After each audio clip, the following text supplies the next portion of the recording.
inside? Who would know what lies beneath?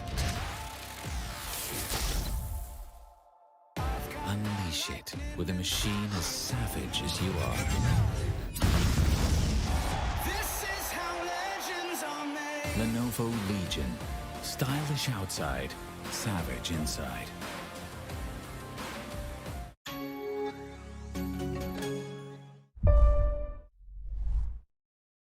Good afternoon there, ladies and gentlemen. Welcome to the Lenovo Intel Presents Rise of Legion for Apex Legends. I'm your cost Assassin 47. On the desk with me is Quaint, and we are going to be walking you through Qualifier 2 Finals. That's right, Qualifier 2 Finals are going to be starting off from today, and it's going to go on for 3 days till Sunday. And we've got tons and tons of Apex Legends action coming right in front of your screens. So please don't forget to go ahead and subscribe to the channel if you haven't done so already, and also hit that bell notification icon to never miss another update whenever we go live. But yeah, once again, we welcome you all after a successful Qualifier 1. We are here back again with Qualifier 2. And today we've got Quaint joining us on the caster's desk. Quaint, how are you feeling today? I'm so excited to be here, man. Like, I'm sad that I missed out on the first few, but Apex is one of my all-time favorite games just because it's like so fast-paced and there's so much you can do, so much you can play around with. And it's one of those few games that I even enjoy dying in. Like, you can always get back up and get right back in the match. I'm super pumped, man. Definitely, we are all pumped to see what exactly is going to happen in Qualifier 2, because Qualifier 1 was pretty insane. So let's quickly take a look at who exactly made the cut in Qualifier 1, by the way. We are going to be seeing the finalists who did make their way in from Qualifier 1 in towards the grand finals for the event. So we had 1HP who went ahead and took it away. They had an amazing score right there on the overall standings. Second up is Phoenix. Team X-Omen took the third spot. Unitex were the fourth to qualify. Lasuda Party and Hotstock D4 on the fifth and the sixth position as well. So 6 teams qualified for the grand finals.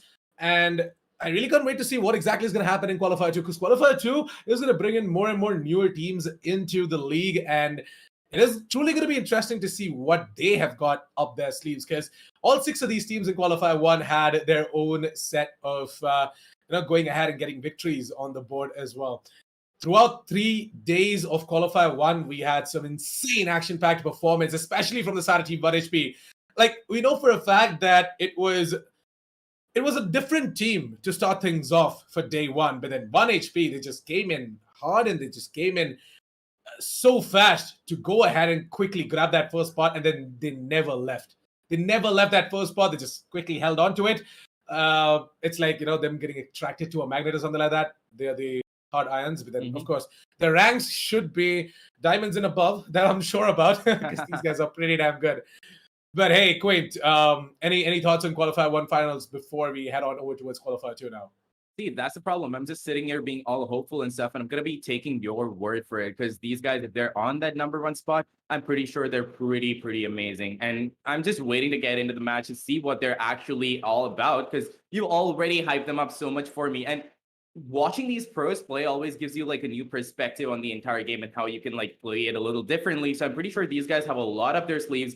And honestly, I cannot just wait to get into the entire thing. True that. And to be honest, I feel like that, the side of Team 1HP are going to be very happy with the performance that they put up on Qualifier 1 as well. That is sort of going to reflect onto the other teams who are going to be making their way in towards the grand finals, thinking that, hey, 1HP is pretty damn good. But again, at the same time, we've got Qualifier 2 and Qualifier 3 as well. So Qualifier 2, well, we might just get a team which is far better than the side of Team 1HP as well. You never really know. A lot of newer names out there. So really looking forward to seeing what they are going to bring on the battlefield. Just a little bit more information about what exactly is going to be happening. It is going to be exact same as of Qualifier 1. Qualifier 2 is going to be featuring Season 10's World's Edge map. And we are, again, going to be having all of these amazing teams who are going to drop down, get their loots up, and the usual Apex Legends action as well. But Quint, what exactly do you think is to be, looked upon? Because Qualifier 1, we had a lot of teams quickly changing up their strategy. We had 5 games for the day, right? We have 5 games each day. Today we've got 5. Tomorrow we've got 5. And then the third day we've got 5 as well. Total of 15 games that are going to be played as well. And each of these match, we have something different coming out as well from teams. And that's the best part. Like, you would expect a team to just hold on to that strategy and listen until it doesn't break, right? But Yeah. then these guys, they know each other's tendencies after a game or two, and then they just try and counter that right off the bat. They know each other's odd drops, and it truly is amazing to see all of these teams just, bringing that versatility into play as well. True. And yeah, I honestly I'm gonna go with the unorthodox like way of saying that. I'm pretty sure that most of the teams with these really underdog sort of names like 1 HP and all of that might come out on top. And the fact that I'm seeing one of them at the absolute top is super exciting. Like sometimes it doesn't work out for you. You have these amazing names. You have like 1 HP, like low HP, and all of that, and you feel like yeah, maybe if they tend to prove themselves, it's gonna be super amazing because you see that like really, really. How do I put it? What's the right word? This subtle name going up on top, and you're like, wow, these guys are really underestimating themselves. They're being super modest, but they're still hitting very, very hard. So I kind of expect all of these underdog sorted names to come out on top, and I really hope that it is going to be. But other than that, like I said, Apex is a really fun game for me, and not a although again, not a lot of skins that I've had, and not a lot of skins that I've gotten to see. So I've really it kind of pumps me up to see those heirlooms coming into play and then just flexing those knives and everything. So just that honestly is what is keeping me going on at this point.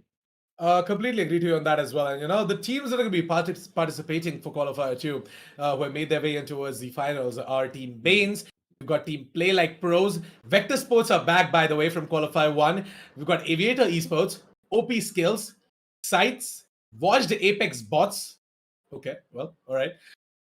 Underdogs, Task Force, Venom KNF, Thunder Buddies, KXV Esports, Best 9, Team Sage, Dominating Guardians, Word.exe, Team Alu, DG Default, Sir, and Easy4. Well, these are going to be the teams that are going to be participating in Qualifier 2 as well. And we just got the notification that, hey, match 1 is ready. So why don't we quickly jump straight in towards the game as well after the message from our sponsors.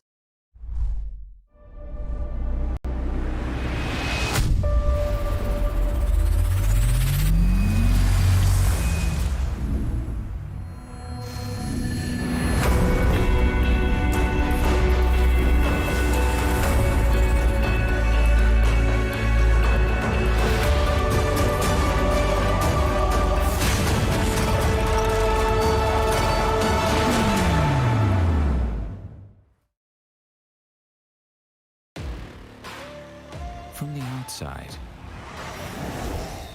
who would know what lies beneath?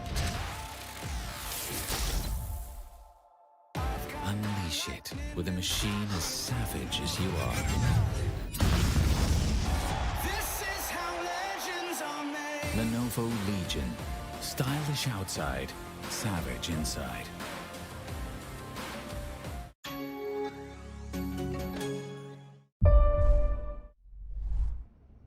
Welcome, ladies and gentlemen, to match 1 of Qualifier 2 finals, day 1 of Lenovo Intel presents Rise of Legion for Apex Legends. I'm your Cost Assassin, 47 on the desk with me is Quaint, and yes, we are all set and ready to dive straight into words. Match 1, World's Edge, as teams are dropping in hot, and it clearly looks like that they are about to make their way in right off the bat out of the plane as soon as the ship is just going to start moving in as well. Only a team or two is going to be headed towards the north side of the map and over towards the center or even over towards Countdown. But yeah, most of them, they just dropped it over towards launch site. We've got a team that are going to be heading in over towards the thermal station as well. A team that is definitely a noob and gang, Nexus RB, who Vector Sports, by the way, making their way in over towards Harvester. This truly is going to be interesting, Quain. What are your thoughts on this drops? Since a lot of teams have dropped very close to each other, I'm expecting a lot of initial fight. And on top of that, this is just like the beginning of the entire thing. They've probably woken up in the morning, they've cracked their fresh can of coffee, and they're just getting ready for it all. It's kind of like an exciting game that you want to be in all the time. And you just keep, like I said, you keep hot dropping into various locations, you keep taking fights, and it's always going to be fun. But on top of that, since it's this sort of a tournament, they're also going to get super competitive assassins. So I'm pretty sure like once they're done looting at whatever place that they're going to be looting at, they're going to quickly make their way to the center as soon as possible. They're just going to start duking it out. That's right. I mean, they definitely are going to go ahead and duke it out as well. And I feel as if all of these teams, they have got themselves a pretty good composition as well, right? So if you take a look at underdogs, we are going to be seeing them running a Seer. They've got an Octane as well, and then a Gibraltar. So It really is going to be interesting to see the side of underdogs on how exactly they are going to be making use of this recon gatherer in the name of Beat Us, that is the Seer, and going to be using the Octane as well to just, go ahead and capitalize on top of that information gained. For now, though, the Seer definitely has gained information that there is a squad right in front of them, and yeah, the Seer, he is trying to take a little bit of a pot shot here and there. That is going to be Team Alu, by the way. Interesting name, isn't it? We have a professional player as well with the name Alu. Exactly, that's what I was thinking. A lot of these teams have come up with these names that don't give out a lot, and they're like, yeah, you know what? We're just gonna portray ourselves as being noobs, but then they're just gonna be amazing at what they do, I'm pretty sure. Oh, yeah. Okay, that is the Octane. Yep, everyone's just taking the jump pad. They are gonna be making their way over towards the other side of the map. They're like, we really shouldn't be taking this fight, guys. I'm not really sure if you're ready. So why don't we just escape out of this situation, make our way over towards the other building, and eventually just eliminate the chance of getting taken down. But Team Alu, they're instead just aggressing in. They're like, we don't want to let you escape. We're just gonna rush you down, take you down as well. That's exactly what Alu Butrata Shamsu is doing as well. Just trying to gain some information. He's gonna use the heartbeat sensor. And as soon as his ultimate's ready, he's going to be using that as well if he does get some information. He's going to stun everyone, and then on top of that information, he's going to ask the Octane as well. That is Remox. Just go ahead and take that fight. Gonna loot for now, though. Shield batteries, shield cells, whatever the hell they can find, they're just going to get it inside of their backpacks. But yeah, for now, things are looking like we're not going to be seeing any action coming out from the side of Team Alu as we are going to be seeing underdogs who just escaped out of that situation. Now, over towards Hill Valley, we do have Team KXP Esports and Team Sights who might just be going up against each other. Team Sights, well, they're running an interesting setup, man. They've got two escape agents right here. They've got a Wraith and an Octane. And they're running the Bloodhound as well in terms of gathering intel. Yeah, I'm pretty sure that, the Octane is going to be there for the initiation of the fight, and then the Bloodhound is just going to play a little bit more passive, try to get whatever information they can, and the Wraith is just going to be there for a quick getaway. That portal is always going to be coming up.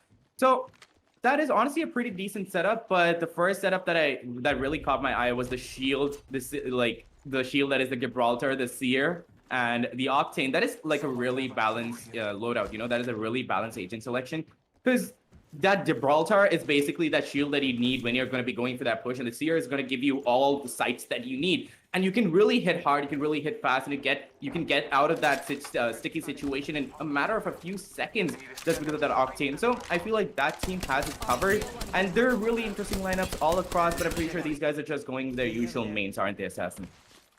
Oh yeah, true that. We got Yatu plays as well in the side of Team Sides, by the way. I've heard about Yatu plays. No idea about Zero Resurrected and Chica Flip though. But hey, you know who else has a familiar face? It's Begum.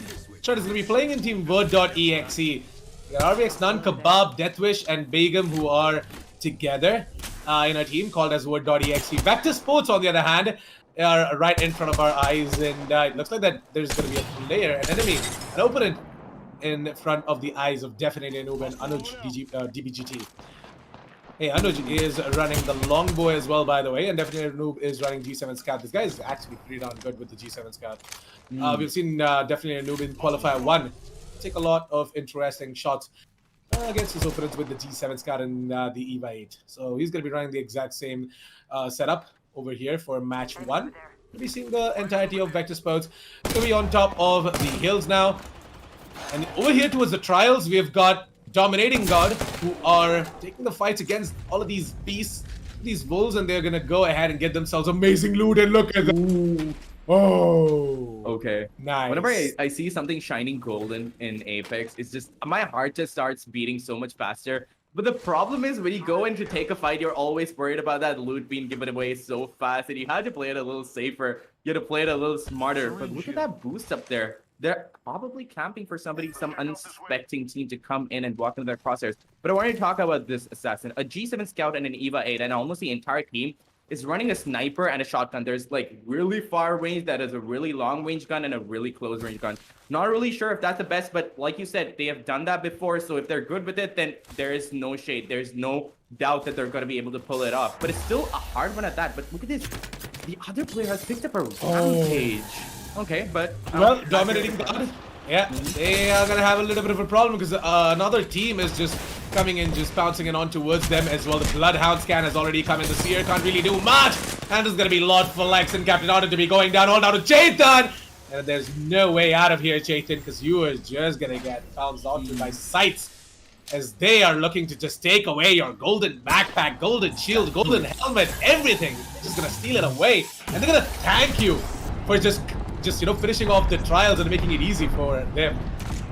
Exactly. Like I said, like whenever you pick up golden loot, it's not even about you being lucky that you found it. It's like an equal curse and a gift. Like you can always sense that somebody's coming over there towards you, and you're always on your edge, always having that paranoia, right? Are you looking at this? There are like 2 Seer ultimates right here. Yeah, exactly. 2 Seer ultimates right here, and they're just making an amazing geometry here, a spherical thing, and it's just beautiful. Like geometrically, New it's just architecture beautiful right to there, see. Assassin.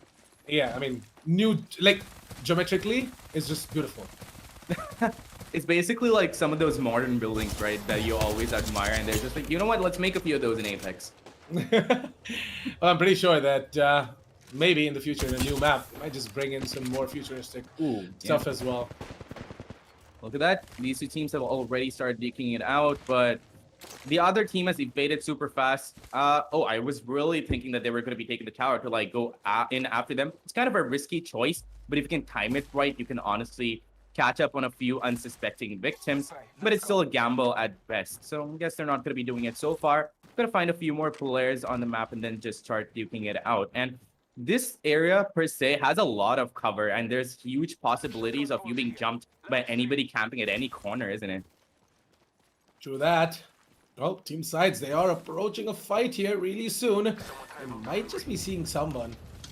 Because there were teams just looking and prodding around that area, trying to find some loot, and then they just made their way out of the area. So maybe, I'll try to make the rotation here. They might just spot someone out. Word.exe, on the other hand, just escaping out of this situation. They might just move in over towards the mine pass as well.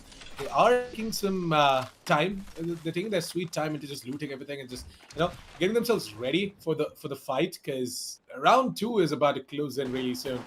There's like a minute and 20 seconds over there. So yeah, there you go. I told you, right? Sides are going to spot someone out, and they've already spotted a team out there as well towards the south 190 degrees.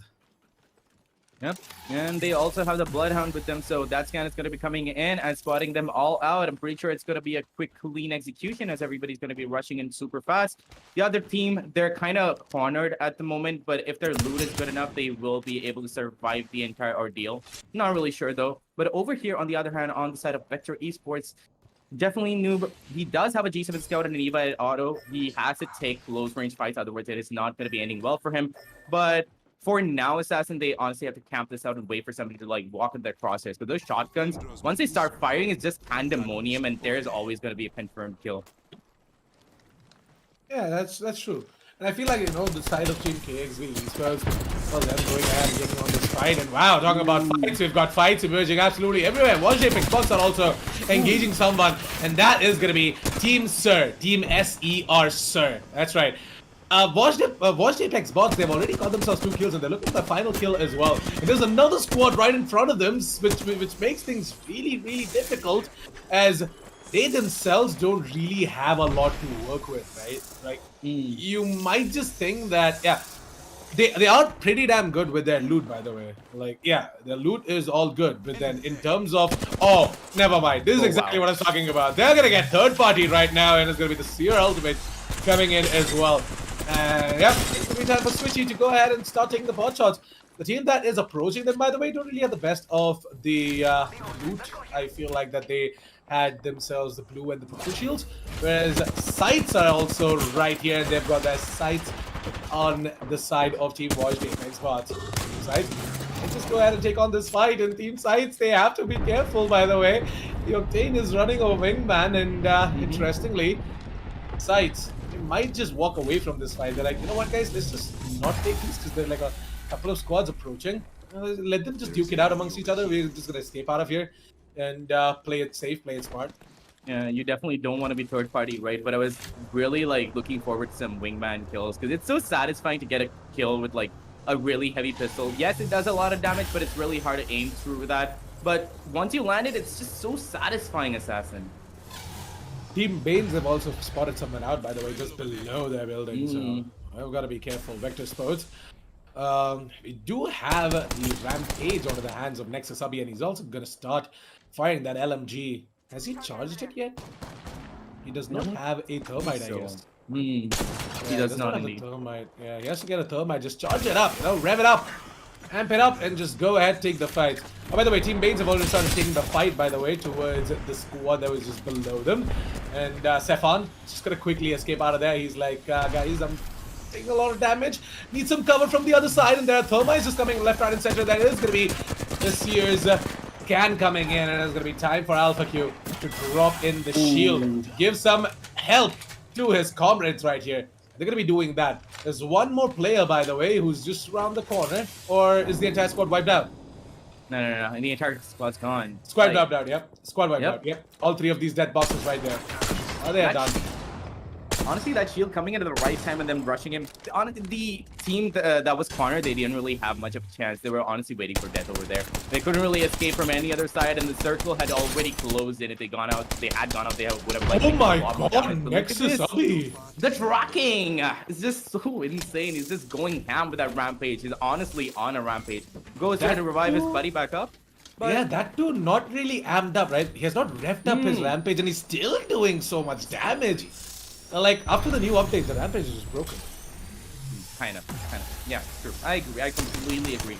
But they are going to be facing certain adversity because, yes, you have the Gibraltar shield, but then again, how much is that going to be stopping you from the rampage that is going to be coming in from their opponents? But look at this. The flank is going to be coming in from definitely a noob, and he has found a few hit points onto them. Their shields seem to be broken, and they have to evacuate as soon as possible. And these guys are going to be going in for the kill. Vector Sports, they know they can't let them down, and they are going to be getting one kill. The second one is going to be coming in now, and then there's going to be only one left. Or have they already wiped out the entire squad? No. So. One more player is left out. Poor dude's and I feel somewhere. that, yeah, in Vector Sports, they might just go ahead and get that final kill as well. Make it a total of 10 squads left on this server. That is going to take some time, though, whereas Watched Apex bots, they're still taking that fight, by the way. They're about to go ahead and finish off that entire squad. The purple shields are going to get destroyed really soon. The blues have already gone down. We are going to be seeing that final player behind the blue container. He's just going to make a run. It's going to be Watched Apex bots. We're going to go ahead and take that shot. They're going to go ahead and finish off all three of those players, by the way. They're still knocked out, but yeah, the guy is just absolutely, like, I believe in this situation they're done and dusted. There's absolutely nothing that we can do. Pretty much, yeah. But look at this. John FPS over here has a golden shield. But you know what is better than a golden shield? You know, the knockdown shield, the golden one. That is just so fun. And you may never know when a person is going to be getting back up and then just coming at you. Because you're like, yeah, he's down. I'm just going to be going in for some of his teammates. But then no, suddenly he comes back up and he starts attacking you. But see, over here, Watch Apex Boots, they're a bit cornered, but they have a really good vantage point. And they can honestly duke out a lot of damage to whoever is below. And they are going to be facing the brunt of the entire Force Assassin. Man, Watched Apex bots have just completely cammed this building. Yeah. Like, they are doing so good. It's like the zone is also working out in their favor, sort of. Like, they've absolutely everything to just maneuver around and take all of these shots against teams present in this area. Aviator Esports are going to be the next target, by the way. If they are not too careful about this, then they might just get taken down. They're running the blue shields, and mind you, the entirety of Watched Apex bots have got themselves purples and golds. So, yeah, it's going to be very easy for the side of Watched Apex bots.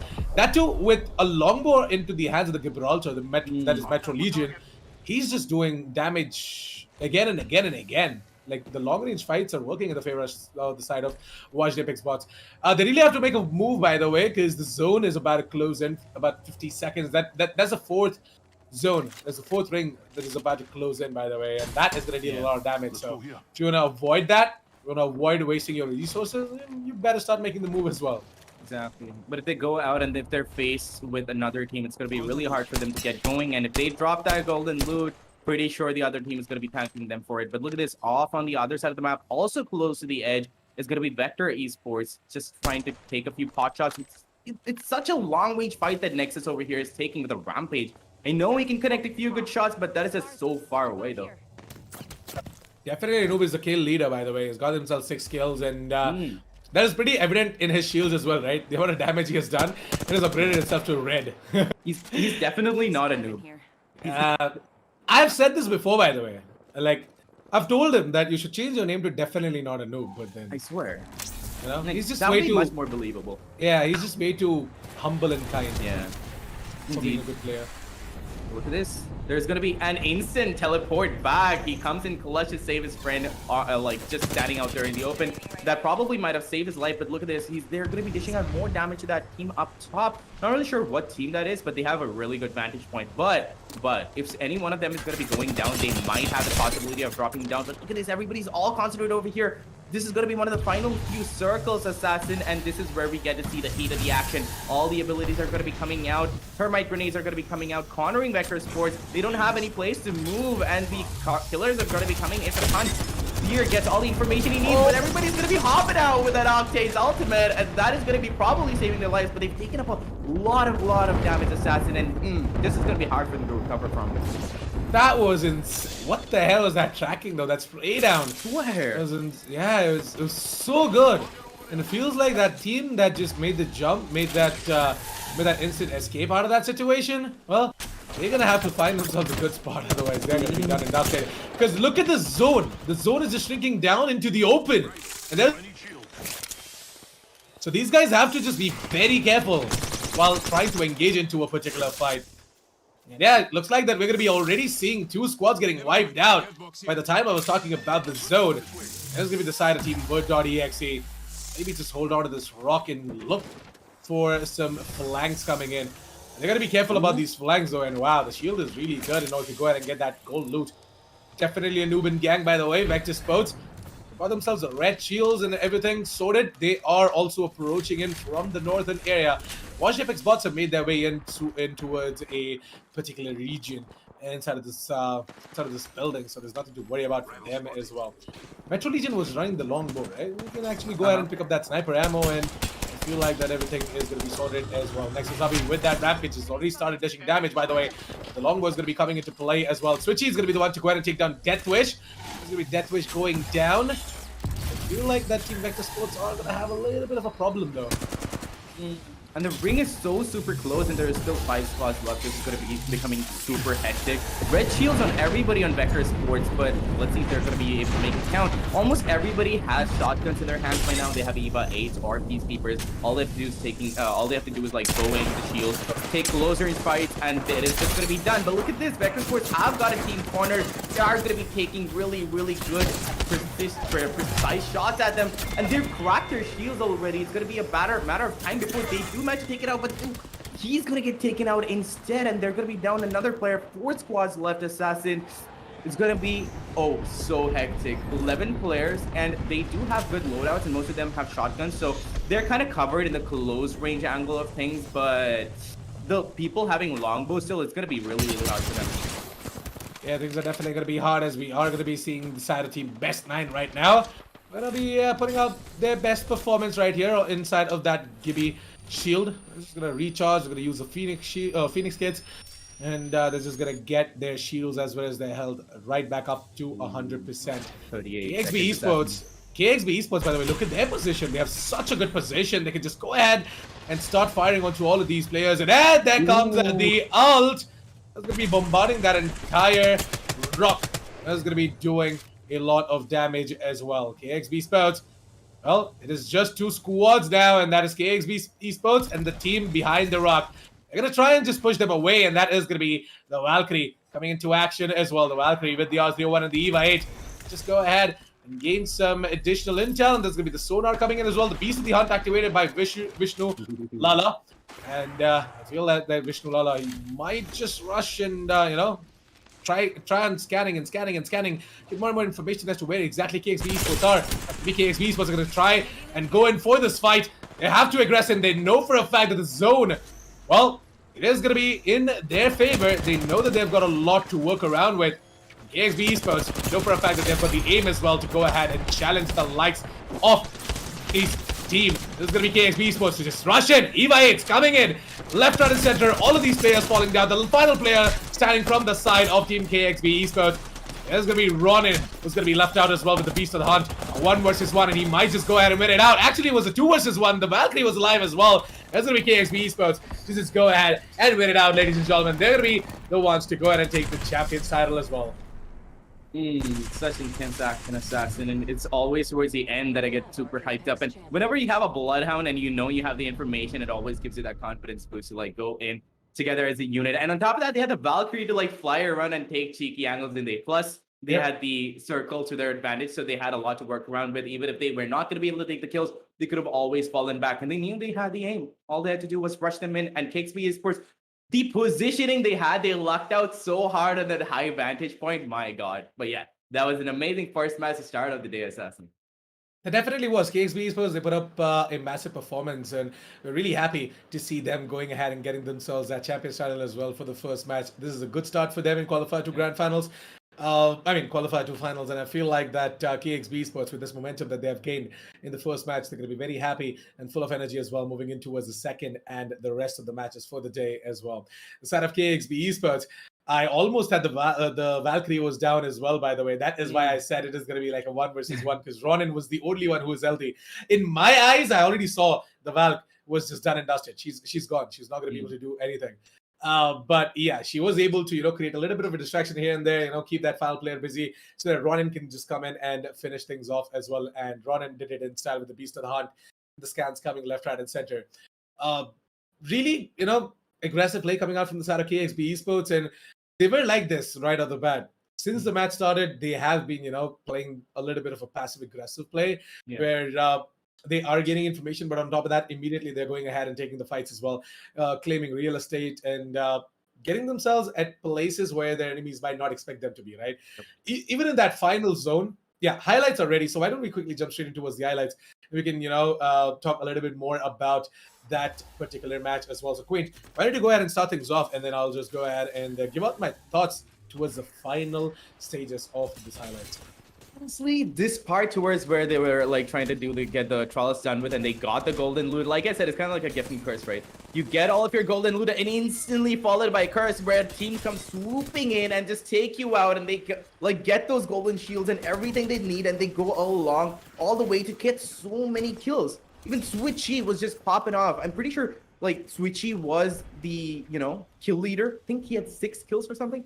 Exactly. So like, it's kind of like a gift and curse, and then from there it was all downhill where different teams were taking different fights all across the map. And again, over here, this poor team was completely cornered, and all Banes had to do was like pull up that shield, go in for that kill. It was like unfortunate moments, and I feel like the teams are going to be understanding that they're not going to be like putting them into camping positions that they cannot get out of. Like, it's fine to be camping, but if you are going to be positioning yourself in a place where you cannot get out of when a sticky situation does arrive, that is just going to be very detrimental to you. And in the next match, I'm pretty sure that they're going to be taking much more open ground so that they can get like a higher vantage point and start like dishing damage out. Because whoever had higher vantage points in this entire game, they were just doing so much damage, cracking the shield. Like, look at this. Wash Apex boots all through to the end. They were doing so much damage. I'm pretty sure if you calculate all the damage that they've done to all the teams, right? This team should, in my opinion, should have the highest damage.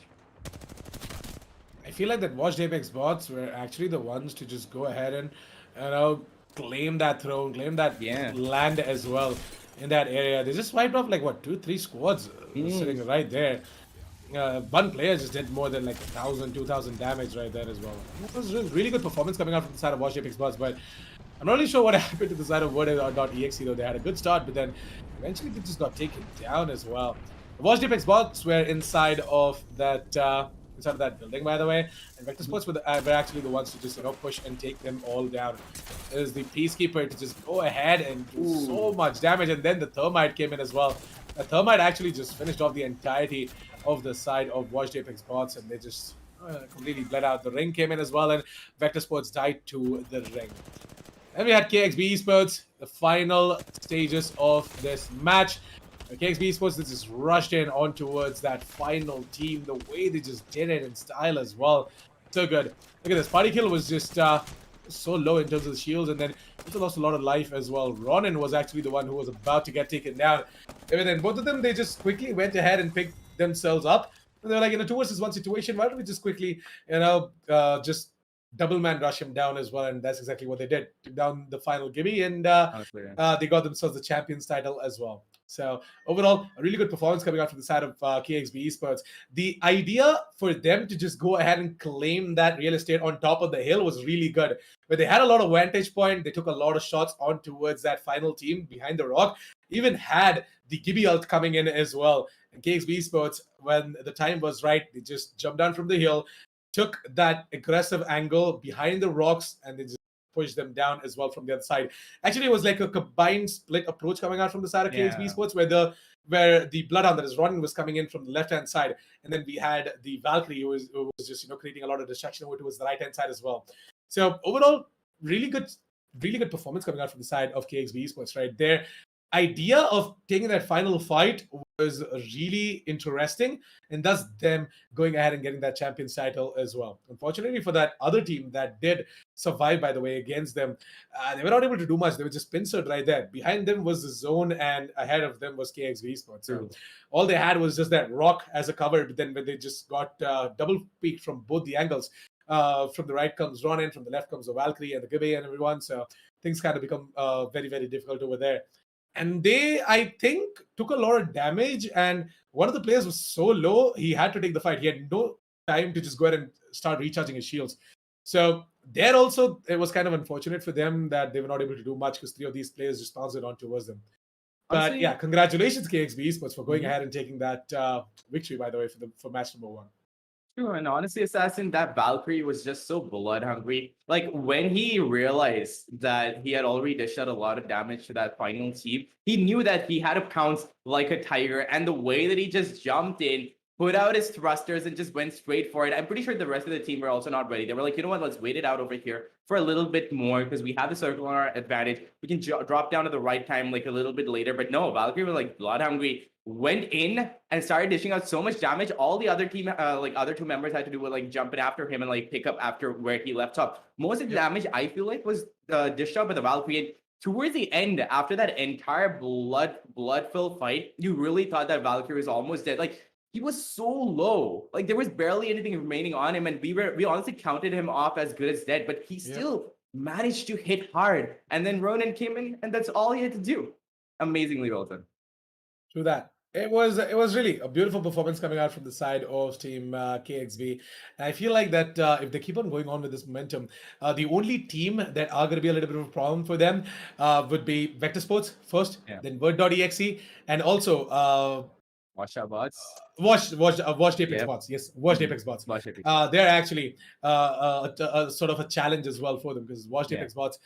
We did see them, take on a really good fight and then going ahead and getting caught as well against the side of Vector Sports. It was just unfortunate that they had to just sandwich themselves inside of that building. But yeah, the match standings are going to be really ready soon. So we're going to be taking a look at the match standings really, really soon. As soon as it is ready, it's going to be pulled up right in front of your screens. And we are going to be taking a look at who exactly secured themselves the highest number of points and what is the overall story, starting off with match 1 as well. Moving on towards match 2, I feel like that, things are going to be changed out a little bit, or maybe teams are just going to keep on going with this. And now they're just going to try and, I don't know, bait others into thinking that, hey, this is our usual drop. This is our usual strategy. If you guys want to target us, you can just do this again and again and again. But then, later down the line, use it against them as well, saying that, hey, this time, surprise, surprise, we're not going there. Then we're going to come in with a flank and take you down as well. True. Maybe something like that. Yeah. There were so many EVA 8s. I know that a shotgun in a battle royale is a really good idea, but the number of EVA 8s that I saw there, I was expecting really intense last-minute fights where everybody had to get close quarters, right? And watched Apex Boss. Honestly, I feel really bad for them. They went in. I think they got a little too overzealous. They knew that team was like, stuck in that trailer. They were like, you know what? Might as well, when we're going to the circle, might as well take them out and go. But they forgot about the circle, the zone that was coming in onto them, and there's only so much you can do, right? That was one of the last few circles, and that did so much damage to them that they could not recover from that. But otherwise, through the entire game, they did so much damage and they were so explosive. I feel like they're the ones to look out for, and all the teams that are going to be trying to counter them because they normally run the snipers and the EVA 8s, don't they? Through that. Hey, match standings are ready, by the way. So why don't we quickly take a look at the match standings? And we are going to be taking a look at KXB Esports. We're going to be sitting right out there. Total of 22 points. Watched Apex Bots with 14. A lot of kill points and the placement points they did put up, man. Let's put them with a total of 14 total points right there. Vector Sports with 12. Best 9 with 11. Thunder Buddies with 8. Word.exe with 7. Peter Esports with 7 as well. Banes and Sites at 6 total points. Underdogs with 5. So that was the top 10 right there. But dominating Guardians team Alu, Venom, KNF, Easy4, OP Skills, DG Default. If I'm not wrong, DG Default started off with only 2 players, and one more team only started with 2 players. I'm not really sure which team was it. But yeah, they only had 2 players for match 1. That is kind of, sad and unfortunate right there. Yeah, indeed. But anyway, then once the map 2 comes in, if their teammates are going to be joining back, I'm pretty sure that the entire stance is going to be changed completely. Like 16, 17, 18, 19, 20 might be the ones that we see in the first half without the ones next to the numbers. You might see 6, 7, 8, 9, and 10. If that does happen, that's going to be really exciting because suddenly from the absolute bottom, you come to the top. It's always fun to see. But then again, this was just the first match. We still have 4 more remaining assassins. And I cannot wait to see all of these 4 matches through. Everyone is very excited to see what exactly is going to happen, by the way, because the rest of the 4 games that are going to be happening now are sort of going to be based on what we saw in match 1, right? Match 1 was sort of like that that eye-opener for a lot of teams out there. That, hey, this team is pretty good. This team has a great aim. This team likes to land here. They like to loot there. They like to do this. They like to do that. So all of these teams are going to have a pretty good idea about each other. KXB Esports, they have already placed a bounty on them now. It's like KXB Esports, they're going to be hunted down by all of these players all of these teams. They're going to be like, hey, KXB Esports, man, they did this. They took the champions. We're going to take them down. But on top of that, Assassin, they did not only come out on top, they also had 10 kill points, like 10 kills. Like we thought that Wash Apex Boss was like, we're doing a really, really good job, but KXB Esports, not only did they win this entire thing out, I feel like they actually, now that I'm looking at the match standings, now that we're getting a proper view of whatever happened, I feel like KXB Esports is the one we should be watching out for because they're not only surviving, they're hitting hard. Not really sure how they did it. I really wanted to see a little bit more of them. So we're going to be focusing on them a little bit more, I guess, the next match. Yeah, KXB Esports, well, never really knew that they had the potential and they really had so much in them. They definitely have, made themselves stand out among the rest. And now we definitely are going to be taking a quick look at KXB Esports as well from here on out, because they do carry that potential to go ahead and claim themselves multiple champion titles throughout this particular Qualifier 2 finals. Yeah, now that we are done with match number 1, match number 2 is getting ready, and as soon as it's going to be ready, we're going to be jumping straight in towards match 2 as well. It is again going to be World's Edge, Season 10's World's Edge, by the way. I did tell you guys, if you just tuned in and you don't know what you're watching, you guys are watching the Lenovo Intel Presents Rise of Legion for Apex Legends Qualifier 2 Finals. This is day 1. We've got 2 more days of Qualifier 2 Finals, and at the third day, and the third and the final day, we are going to be getting ourselves the top 16s in the overall standings. Are going to be making their way in towards the grand finals of the event. We've already got 6 teams from Qualifier 1, and now we're going to be getting 6 more teams from Qualifier 2. And then the same is going to be happening in Qualifier 3 as well. All 18 of these squads are going to be participating in the grand finals. And they are going to be jumping out of their ships into battle and duke it out for that massive prize pool out there. They are going to go ahead and battle out for the championship title. The grand final is going to be happening later at the end of this month as well. So if you don't want to miss that, please go ahead and subscribe to the channel if you haven't done so already. Hit that bell notification icon to never miss another update whenever we at the Esports Club go live. Also, please do check out all the links down in the description below, because I know for a fact that without our sponsors, Lenovo and Intel, you guys wouldn't be seeing the Rise of Legion for Apex Legends tournament right in front of your eyes. So please go ahead and support our sponsors. Check out some of the amazing gaming notebooks coming out from Lenovo, powered by the brand new Intel Core processors. So yeah, just check all of that out using the link down in the description below. Also, don't forget to register yourself and your team for Qualifier 3.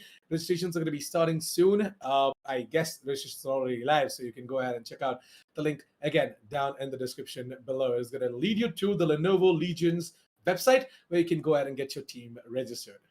But yeah, Exactly. what are you expecting now as we move on over towards match 2 Coin? Honestly, before I talk about that, I wanted to talk about how Apex manages to make all of the maps look so beautiful. Sometimes, like when I first started off, like you instead of fighting, you mostly end up looking at the scenery because it's just so drop dead Yeah, it's a beautiful gorgeous. game. No idea how they manage it, but they do. But yeah, for the next map, I feel like we're gonna be seeing more shotgun and more. I don't know why. I feel like I'm feeling a lot of snipers coming on because all these teams that they saw they were not being able to go toe to toe with all these teams pick up snipers and shotguns because it's either really long range or it's really close range. But let's just see. But we don't have to wait much because the game is already live and we are going to be jumping straight into that in a few seconds.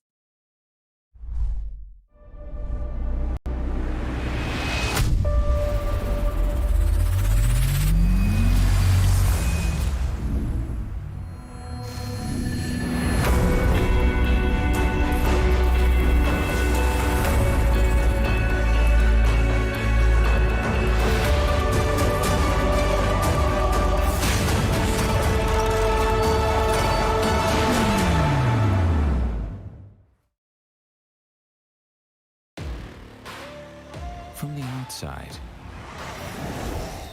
who would know what lies beneath? Unleash it with a machine as savage as you are. This is how legends are made. Lenovo Legion. Stylish outside, savage inside.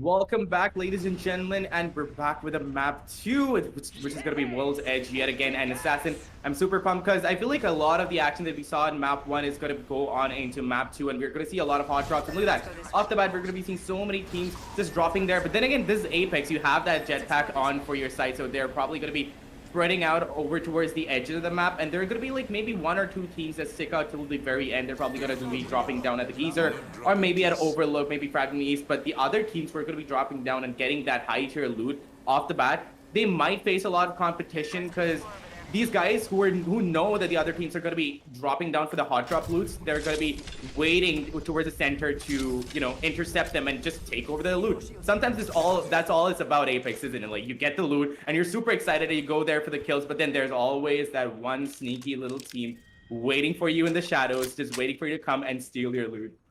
Wow, Rampage in RE45. Not bad, Abizone India. Got yourselves the Rampage though. Now Off you the bat. need. Yeah. Like he got himself the Rampage. Now he has to find himself a good assault rifle as well. So that he's pretty much, you know, stacked up right there. Honestly, Assassin, I feel like he could use that as an assault rifle itself, and maybe he might go for a shotgun, maybe a peacekeeper, maybe a massive. But Eva 8 is always going to be faster, but I think You know, the like massive. it's pretty. It's like it's pretty good to just, you know, have like the same ammo type weapons with you. You just don't have Is to it? allocate a lot of space. It's kind of good. You don't have to allocate a lot of space for the other. Like it's like, you know, you don't really have to go ahead and search out for a lot Maybe. of other ammo types as well. Like, Yeah, but you don't really have to reserve that extra space for another gun. You just have the same ammo types for both. I don't True that. normally prefer it Like, to like. yeah, that uh, kind of applies for other battle royales, but for Apex, I guess maybe not. Maybe like, not. But look at Like this. here, when you start the spray down, you just completely finish off the magazine like the next second. True. yeah. And then you can't like hot swap to another gun. It's like becomes a little bit more difficult. But yeah, look at this. Off the bat, we're gonna be seeing a lot of action because 2 teams have dropped down at the very same place. And this particular area is a super good place to drop at. You get like really good loot, and on top of that, you have to expect at least 1 or 2 other teams being there waiting for you because they're probably gonna be at the other end of the thing. But look at that. Valkyrie is gonna go ham with those missiles, and honestly, I've never played Valkyrie before, and I so badly want to because those missiles look so cool, Assassin. I mean, Valkyrie, I personally want to go ahead and you know, have a good time with the Valkyrie as well. As in, Yes. I also want to make some clips of my own. You know, but unfortunately, I'm just stuck on Bloodhound because I really love that guy. I swear. And there's also this rumor or lore, I think, that the that Bloodhound is a girl. I'm not really sure, because there. He's I not mean, a girl. It's just an enigma at this point. It's just an Yeah. enigma, honestly. But He's yeah. not he's just there. He's a god. The god. Yeah, pretty much. Yeah. We're just gonna be going with non-binary for this point. But yeah. on But no, top of that, I like to call him the god as well, right? Like, I know for a fact that he believes in the All Father and all that, but for me, that guy is just amazing. but to us, he is the All Father, isn't he? Yeah, He's he just calling definitely it is. himself. Yeah. All Father, give me sight. Exactly. But speaking of lore, right, I love the fact that they had like a proper callback to Titanfall 2 with Valkyrie, and they had like this insane intro video, and I was super hyped for the character, but it just never got to play her even now. The Apex lore is pretty insane, by the way.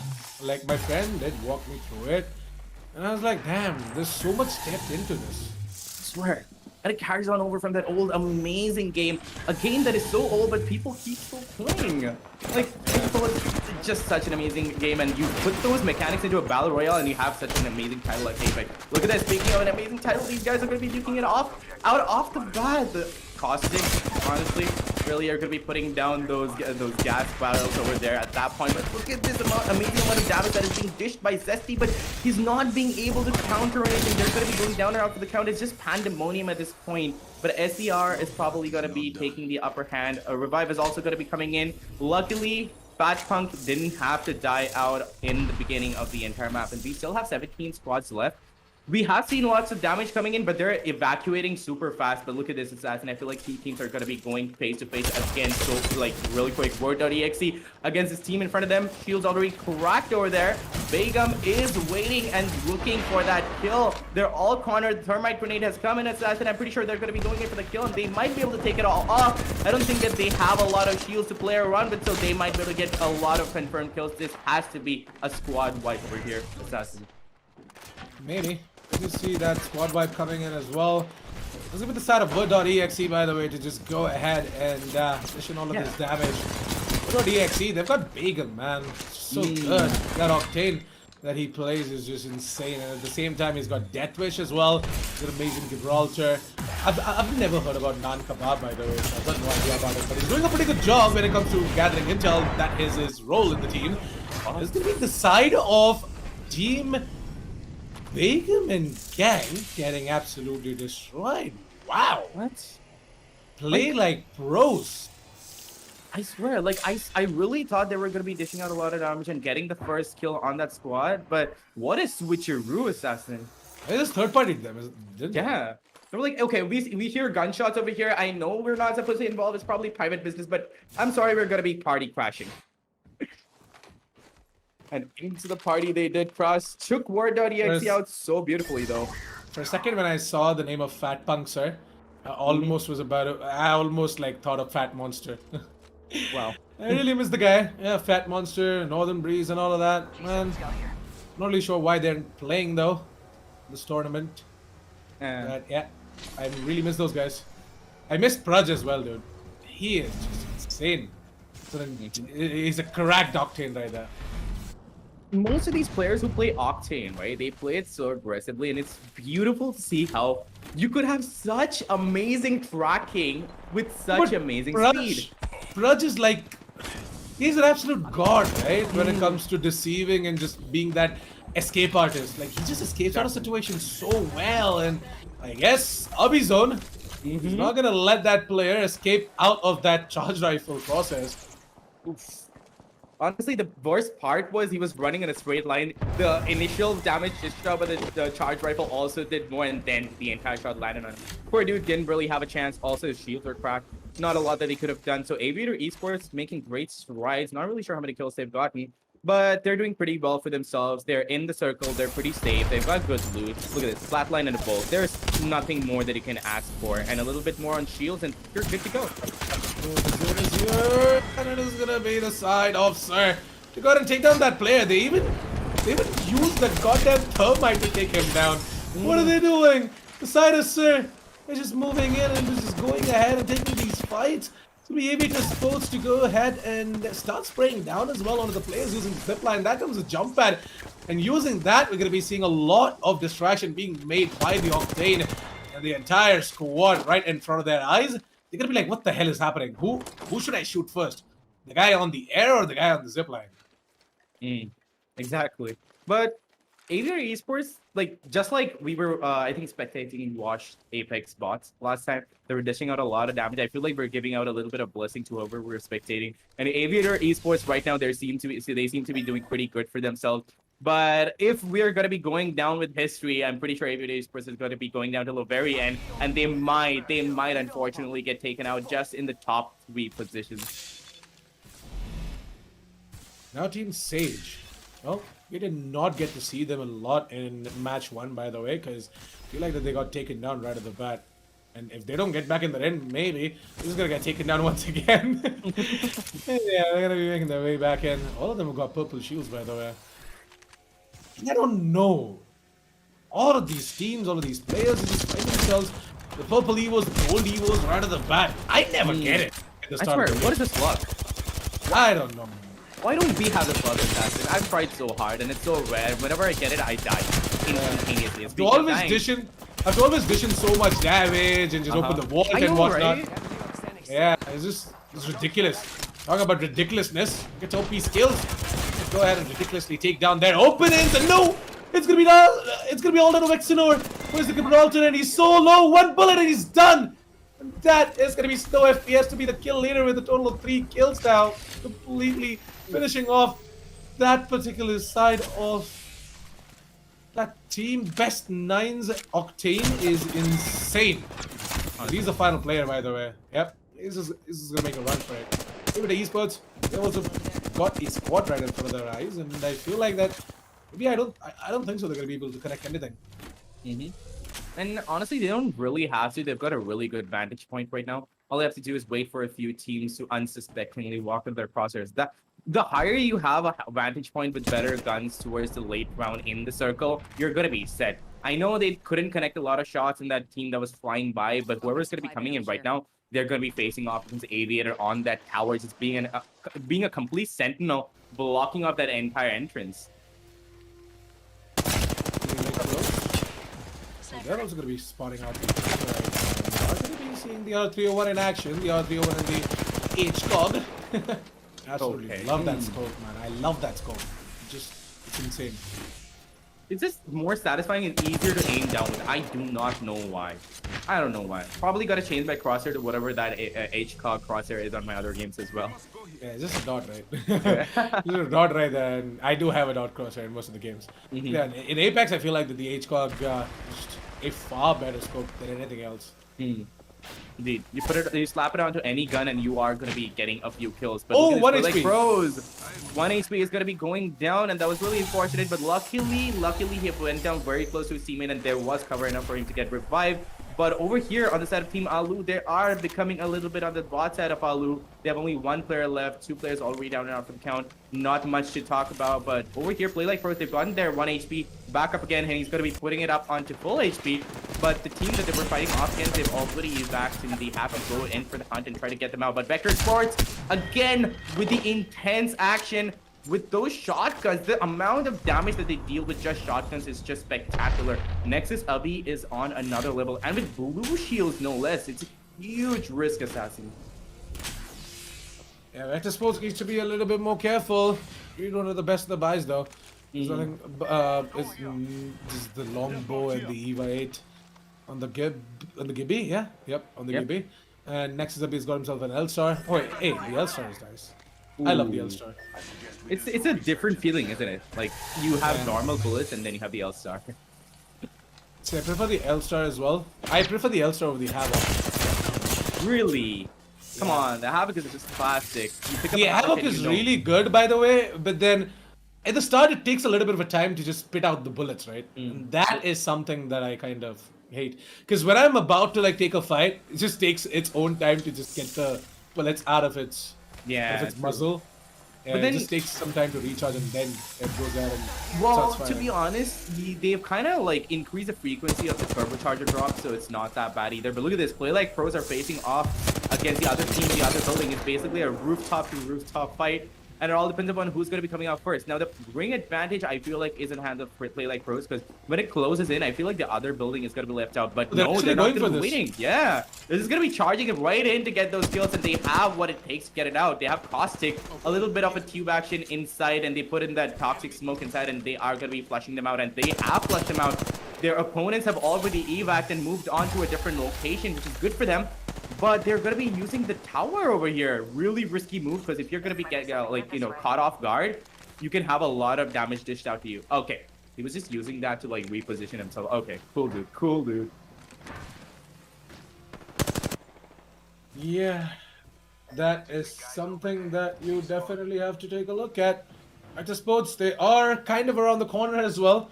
So we're going to be seeing them try and make their way in towards the ring and get themselves a perfect angle or a perfect cover.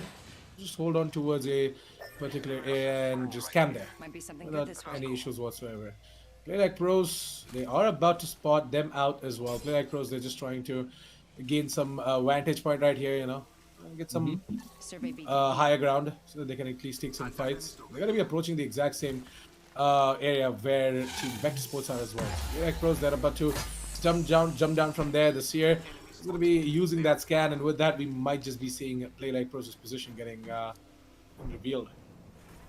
Indeed, and again, they've gotten themselves a really good vantage point, and they're at a location where they can stay here for a while. But the problem is, if they're not going to be leaving soon, and I'm pretty sure that the circle is going to be closing in on the other ledge, on the other cliff, so they are going to have to make their way across that entire canyon. And if they do that, they're just sitting ducks over there, so it's kind of risky. But for now, they're going to be able to dish out a lot of damage from up above because their location has been given up because of that Seer. Dark and BYT has already helped this team out so much, and I feel bad for the other team over there trying to make their way across the map because they've taken so much damage, because a lot of the shots being dished out by Play Like Pros are just connecting so beautifully, Assassin. But now Play Like Pros have to get a good move going on because that ring is right behind them. Any wrong move and a little bit more time taken there, they're gonna be it's just going to be a switcher rule of size where they're trying to get across the canyon, and their opponent, who they were trying to kill, would be on the other side waiting for them to come, you know? Maybe to Esports, by the way, also going to be looking for some action here. They're going to go ahead and finish off what they started. This is an area where they did take that fight against the side of Battlegust versus VS as well. Hey, versus VS is going to be taken out. This is knocked out. This is going to be finished, and I feel like that AVT Esports gonna get themselves a squad wipe right about now. One more player left out in that team. I feel like they can go ahead and take him down as well. There's gonna be one more squad out of the way. Then we're gonna be having 8 squads to deal with. 8 squads in such a small circle. This is even more intense than the first one. And on top of that, most of it is because there's a lot of cover and verticality, and this is unlike other battle royales. Like, you take other battle royales and it's just like a vertical map where you don't have a lot of cover. But here, look at this. You have bridges, you have sky towers, you have so many places to have like a good vantage point on, and you can have so many teams compressed into the final few zones that it's super exciting to see. And when you have an Octane flying across the map, just having his way along with his will, it's just gonna be chaos, isn't it? Wow, look at Boo. So good. Even though he's the final player standing from the side of his team. Oh, never mind. As soon as I talk about him, he's going to get taken out by Team Alu's Alu Hater Shans. Who is also the final player from his own team, that is Team Alu. He's going to take down that Octane using the flatline. It's pretty much like a 6 squads left sort of situation. I'm pretty sure like 17 players is a lot, but I'm pretty sure the other teams have more than Team Alu. Team Alu is going to be, left out yet again. At least they picked up a few kills for themselves, so that's pretty good. But Vector Sports, they're looking super strong right now. They did have a good positioning way back in the beginning of the match, but Science over here taking a lot of damage. But then again, that Revenant's ultimate is there to help them out, to save them from a sticky situation, so they had to take a good chance to get probably some ammo. I feel like they were a little low on ammo. And Aviator Esports all the way deep into the circle. They have a good vantage point. They're just waiting for some teams to like walk into their crosshairs. They've got a good spot to camp it out on. But the thing is, they have to like evacuate at the right time too. But Bane's over here, they're gonna be going in for the kill. They're just taking out players one by one. 6 squads left already, Assassin, and 14 players. That's what I think almost all of the teams have full players left in their teams, except like a couple of teams. Well, interestingly, Baines, they're going to be the ones to go ahead and get themselves a really, really good position, by the way. Like, this is a nice spot to just hold on to. The entire zone as well works out in their favor. So I feel as if they could just go ahead and, hold on to some good angle or some good success holding on to this angle. Because if you take a look at the terrain around them as well, not a lot of dips and dams they could just use in order to take cover as well. They've got another squad, by the way, just below the bridge. So, again, I've got to be careful. If they're not, then they're going to pay the price for that as well. Indeed. And 6 squads left still, but so much smokes. Okay, Bangalore is coming in clutch for her team. But those smokes are only going to be there until they can get their heals back up again. In Aviator Esports, they have to go in for the kill. And that's exactly what Abizone India is going to be doing. But he has also taken a lot of damage to himself. But the good thing about Octane is, like, once you get out of down, like, a fight, right, you can always, like, chill somewhere and heal up without even any, syringes or something. So that really comes in clutch towards the end. That's why I feel like a lot of people go for the Octane. But look at this. It's still so intense, Assassin. And it's just random fights going off across the map. And 6 squads left in such a small circle. I'm pretty sure most of them are downstairs. Yeah, I mean, most of the teams, they're just below the bridge as well. We had one team towards the thermal stations. And I feel like that Baines, they are looking to go ahead and take the fight against the side of Sights. You have to play Zero Resurrected and Chica Flip. Blank is going to go ahead and take a little bit of a pot shot right there. And I feel that maybe we might just see Team Baines getting the frag onto his side Team Sights. And okay, one player is already down. We're going to be seeing Abizone. He's just going to come in as well from the side of Aviator Sports. And Aviator Sports, they've also started firing inside of this small little region, small little zone. You're going to be seeing 3 squads taking shots against each other. And interestingly, no information about the rest of the 2 squads or their players as well. I feel like I'm going to call it. It's going to be either Sights or Vector to, like, face off against each other because they've got better positioning. And everybody else down in the canyon are going to be taking all the damage from up top, right?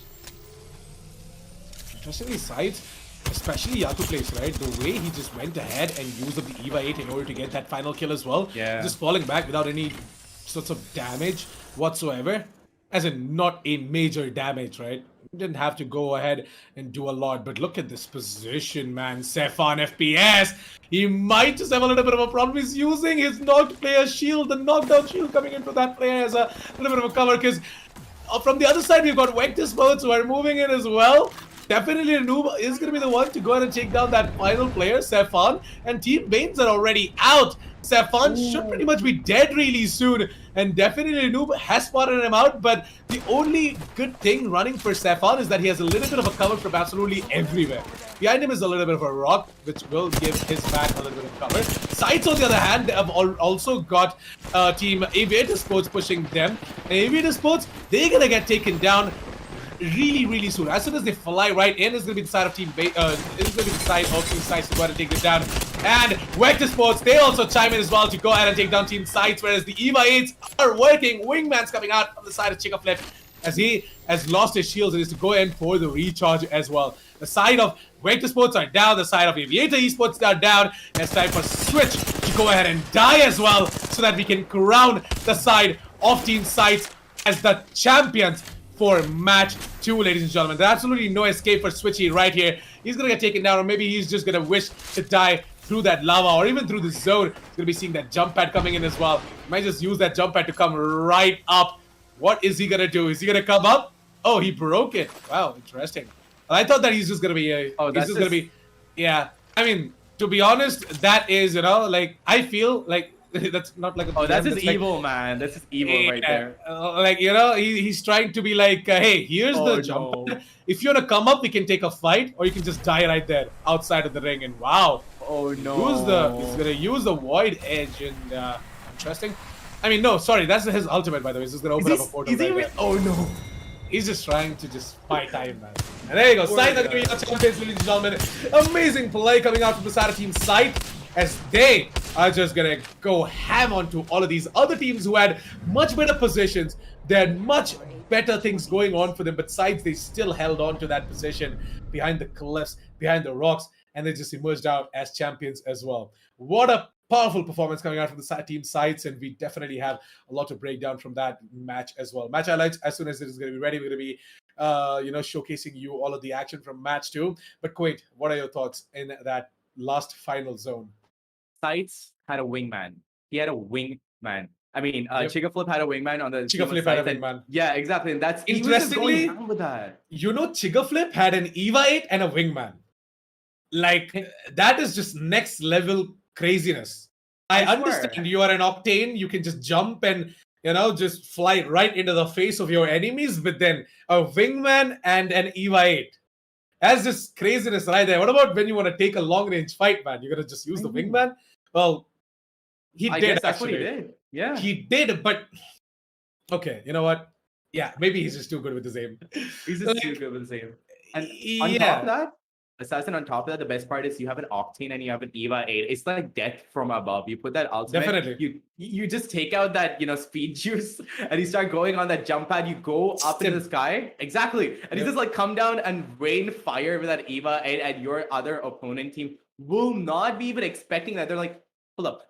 How exactly is he behind us? There was nobody behind us, but suddenly there's a random Chica Flip with his Eva 8 just dishing out damage to them and then taking out this wingman. Pretty sure he had a quick holster on there too, because a wingman with a quick holster is such a clutch gun. You can pull it out at any time, and that deals so much damage close range. If you can aim properly with that, that is a really, really good gun. But anyway, well, the highlights are ready. Why don't we quickly jump straight into the highlights as well? Pretty much, yeah. And we are going to be taking a look at what exactly happened in match 2. Quaint, why don't you go ahead and take it away?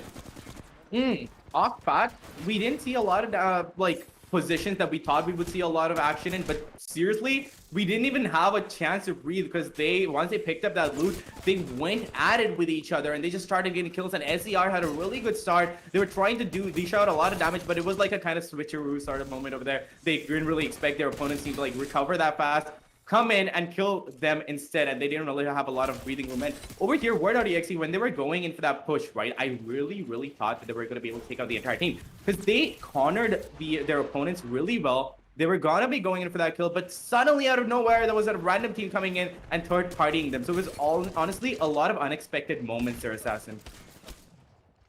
That truly were. I mean, a lot of these fights, a lot of these teams just get taken down at the start of the match. I felt as if they are going to be able to survive for a little more, but then unfortunately, Word.exe as well, they just got third-partied. They got taken down. Then we had Aviator Esports who were taking a lot of damage. They were doing a lot of damage as well. They had some crazy ideas in order to wipe out a quad. They had their Octane who was just using jump pad. They had the zip line action as well coming in for them. Open skills on the other hand over here towards the thermals. I felt as if they could have done a little bit more if they only had their players just gain a little bit more intel. Open skills were the team who were running the crypto, by the way, and I'm not really sure why they didn't just recon the entire area so that they can gain a little bit more intel and then just work around that intel as well. But unfortunately, they just got absolutely wrecked and destroyed. Exactly. Look at this. This was the final few moments of Vex, where he didn't have a lot of HP, but he still held on to his hope, and that's all he could do. But Aviator Esports, they had a lot to talk about. They just went out, they were dishing damage, and I thought that Aviator Esports or Vector Esports might come out on top. And there was Sites too. So you know how I predicted it was going to be Sites and Vector Esports towards the end, but somehow Sites managed to take them out. And they just went out and they just started going ham, and Sugar Flip was just amazing with that wingman, man. Here. Towards the final zone right now. This was where everything was. This was absolutely where the action was, and the wingman action. Yeah, the wingman action that we did talk about, right? It definitely came in right there. You've got the side of Zyphan, right? That guy just placed himself in I don't know, in like a no man's land or something right there, like on top of that cliff. Then we had Switchy. Yeah. Then there was this where Switchy just used his ultimate, created a rift, and then he just tried to survive for a little longer. Like, I don't know what he was trying to do, but then, well, nice try, Switchy. I'm not really sure what we're trying to do, and then you got taken down right there. And we crowned Sites as the champions for match 2 as well. So, 2 different champions, 2 different games, and interestingly, I feel as if Qualifier 2, we're going to be seeing a lot of teams, a lot of potential teams going ahead and taking champions each game. maybe the next time we might just see the side of Word.exe or even Vector Sports go ahead and take that champion as well. Yeah. You never really know. But Sites, this time they definitely deserved it. And the way they played it out was just beautiful. Just used all the terrain around them perfectly. They knew that the teams that had the disadvantage are not going to be able to do much. So why don't we go ahead and engage them first? They had Aviator Sports who just flew right in as well over towards them. Kind of, funny. Their name is Aviator Sports, Aviator yeah. Esports, and then they just flew their way in towards that last fight. But yeah, I feel as if the side of Team Sides, they just had everything working their way. No doubt, they had amazing setup. They have amazing aim. Everything just worked out in their favor as well. But it's just that the zone, it favored them. The entire terrain favored them, and the way they positioned themselves, it also favored them as well. Because all of these other teams, like Vector Sports and Aviator Esports, they kind of were out of the ring. Like that final zone, the final ring did not favor them, and they had to make the push. And while making that push, Sites knew that this is the perfect time to go ahead and strike, and they did. And that was when everything just completely turned around. I really feel for the Side team Banes, by the way, because they did a lot in match 2. Yep. They did the most amount of damage. They did so much for themselves. Wiped out so many squads, got a lot of kills. But then unfortunately, that ring, it just screwed them off. Like true. 2 players gone down, and then Stefan, he was just stuck right there. And there was no escape out from him. From behind was Aviator Esports and Vector Sports, and from ahead of him was Team Sites. So there was absolutely no escape for him, and he was just like, "Well, I'm just gonna give up." Whoever was with him was just using the knockdown shield, so that you can just give the cover as well from both the sides, because he was just getting shot from both angles. But then eventually in the end he just died as well, and there was no escape whatsoever. I'm not really sure how Switchy just made his way down to the cliff. He was over towards the thermal stations, and I feel like that he just jumped down thinking that the last zone might favor him, but then it backfired. And then he was like, well, yeah. And then he was like, well, there are no zip lines, or there's no way that I'm going to be able to make my way up. This is pretty much over for me. I'm just going to try and do something. Interestingly, he was given a chance, by the way. Sides did drop in a jump pad. They were kind of like some people are going to call it. Yeah. Some people are going to call it bullying, but then I'm like, he was not playing with him. He was just dropping that jump pad so that, he can just use that jump pad and take the fight like a man instead of just dying into the zone. Exactly. It's okay. Just kidding. Jokes aside, match standings are ready. Why don't we quickly go ahead and take a look at the match standings as well? It's going to be popping up right in front of your screens. We're going to be seeing team sites. We're going to be in the first part, a total of 14 kill points, 12 kill points, and a total of 26 points as well. Vector Sports at the second spot with a total of 14 total points. Exactly, Steam Banes. Yep, there you go. They have 1 kill points, they have 5 placement points, they're a total of 6 total points as well. Honestly, Assassin, you know what the best part about Apex is? You may never know who's going to be coming out on top because the terrain is just so unpredictable. Yeah, you have the default maps, but you never know where the ring is going to be coming in. So a little bit of a wrong move that you make is going to hurt you really, really bad towards the end of the entire match. Like, that's exactly what happened to Switchy, right? He never, ever thought that the circle was not going to drop in around him. And honestly, he had to pay for it. And there's not really much that he could have done. And look at this. I was really expecting that KXP was going to be putting up a really good show this time too. But that's what I love about Apex. You never know what's going to be happening. And KXP have gotten a spot on the 15th slot, Assassin. No kill points, just 1 position point. But 15th position straight from the top. They came way down to the 15th. And the other teams, they were honestly maintaining their own positions. Aviator Esports, they were doing really good for themselves. Vector Sports, honestly, I loved watching them. Wash Apex Boss, they're still managing to maintain their position. They don't have any kill points. They got wiped out, but they still managed to come in the top 4, and that is what is going to be going out on for them. They're going to have a good high standing, but that's the exact uncertainty of Apex that I love. Through that, I don't really wait to see how exactly all of this is going to reflect over towards the overall standings as well. Because as soon as the overall standings are going to be ready, we're going to be jumping straight into towards the overall standings as well. And there you go. Got the current standings ready. Team Sites leading the charts with 32 total points. Vector Sports on the second spot with a total of 26. Watched Apex Bots with 23. KXP Esports with 23. And Best 9 with 16. Aviator Esports and 16 as well. Banes and Word.exe 12 and 9 respectively. Thunder Buddies and Play Like Pros with 9 and 8 respectively as well. This is going to be top 10 right there. Team Sage have played themselves at the 11th spot. Not bad, by the way. Underdogs, they were not able to do much, but just 3 kill points and total of 2 placement points as well. adding both the matches for the day. By the way, these are the overall standings. So team sides, they've got themselves a pretty good lead. By the way, 32 total points, 18 kill points, and 14 placement points, and they've got themselves a champion. KXB Esports were the ones to actually win out the first game. By the way, they did not do much in terms of match two. So fortunately, they are sitting at the fourth spot with a total of 23 points. Vector Sports, they actually did a lot in terms of the kill points. By the way, they are the ones who are actually making a difference when it comes down to getting all of these kills in the server. If they can just combine that by getting a champion or two, they can just solidify their hold on towards the first spot as Exactly. well, dethroning team sides. But overall, what are your thoughts, Quaint, regarding the current standings? Honestly, I feel like Aviator Esports still has a shot. Like, I know that they're on the sixth position, and then there's also Best Nine. But I feel like Aviator Esports is dishing out a lot of damage. They got really good potential, and we are gonna be seeing. This is just a second map, right? There are three more to come. I feel like Aviator Esports are gonna have like a little bit of an entry into the top four at least for like maybe a few maps at least because they've got a good thing going on. But Wash Apex Bots, they are maintaining good consistency. They're having good kills. They're having good position points. And KXV Esports, the only reason they're on the fourth position right now is because of the amazing performance they had in the first map. I don't really know what happened in the second. I wish I knew, but I think they just didn't have the luck that they needed to go along with the entire match, and they just failed it out and got the 15th position. But sometimes it happens. That's what I was talking about Apex, right? You think that you want to spectate one of those teams, and you're like, you know what? These guys did really, really good on the first map, and we should probably be spectating them more because they've really got what it takes. And then you spectate them, and suddenly there's like this other team flying out from the sky, like a halo of sunshine around them, like the three musketeers just jumping and then taking your squad out, and you're like, how did that happen again? Yeah. And the Apex gods, they might not have blessed the side of KXB Esports for match two Yeah. because we really didn't see a lot coming out from them. But it's completely fine. That's just Apex Legends for you, you know. You get a champion for one game, but then the next game might not be your piece of cake. It might just be someone else's.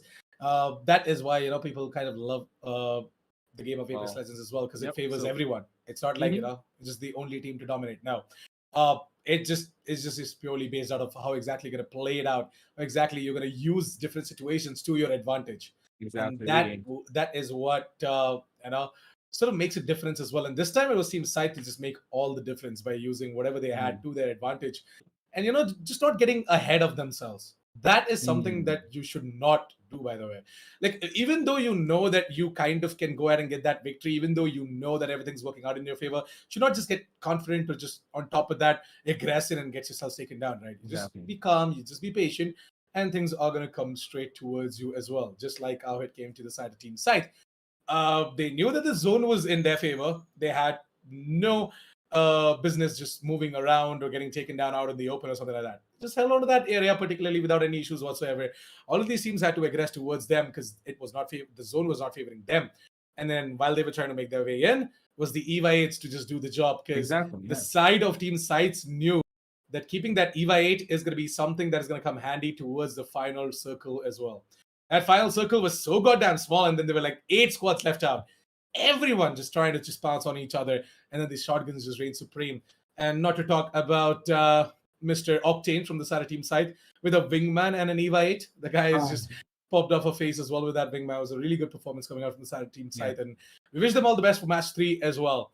Let's hope that team side are going to be able to put up a good performance so that they can just solidify their hold onto the first spot in the overall standings.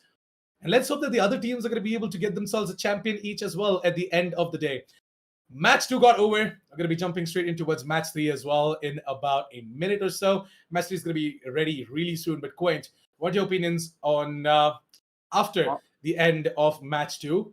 As we are heading Honestly- towards the match 3, I want to know what exactly do you think is going to happen? My opinions for the entire game of Apex in itself would be like there are two factors that are the most, influential to you: overconfidence and underconfidence. You get overconfident, you're gonna get taken out. You get underconfident, you're not gonna be able to connect your shots. And that, like you said, I love how Sights managed to maintain that perfect balance. They were neither overconfident, they were neither underconfident. And the tracking that they have, it's just amazing. And other than that, there's also the luck factor that is there because the Allfather definitely did not bless poor Ronin from KXB. And that was really an exciting match, but I'm pretty sure the match 3 is also going to be super exciting, which is ready, and we are going to be jumping into that in a few moments.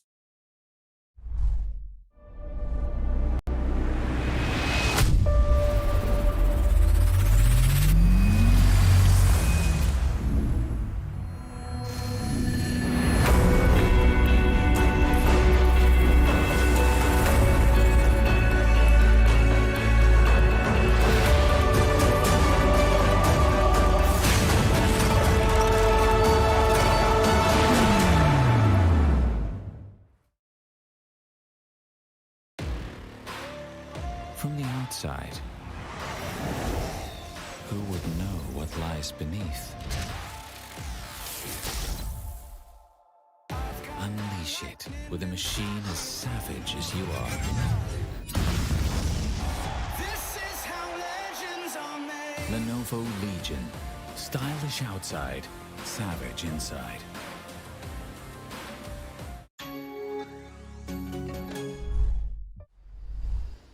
Welcome back, ladies and gentlemen, to match 3 of the Lenovo Intel presents Rise of Legion for Apex Legends Qualifier 2 Finals, Day 1, Match 3. As we are about to jump out of our ships and see all of these players jumping down to their respective hot drops. Quaint, I feel this time around though, if you look at the ship, if you look at the ship path, right, it sort of just cuts the entire map in two. And yeah, it might just help all of these teams go into places where they think they're gonna get the high tier loots as well. Something like Skyhook, Countdown, Thermal Station.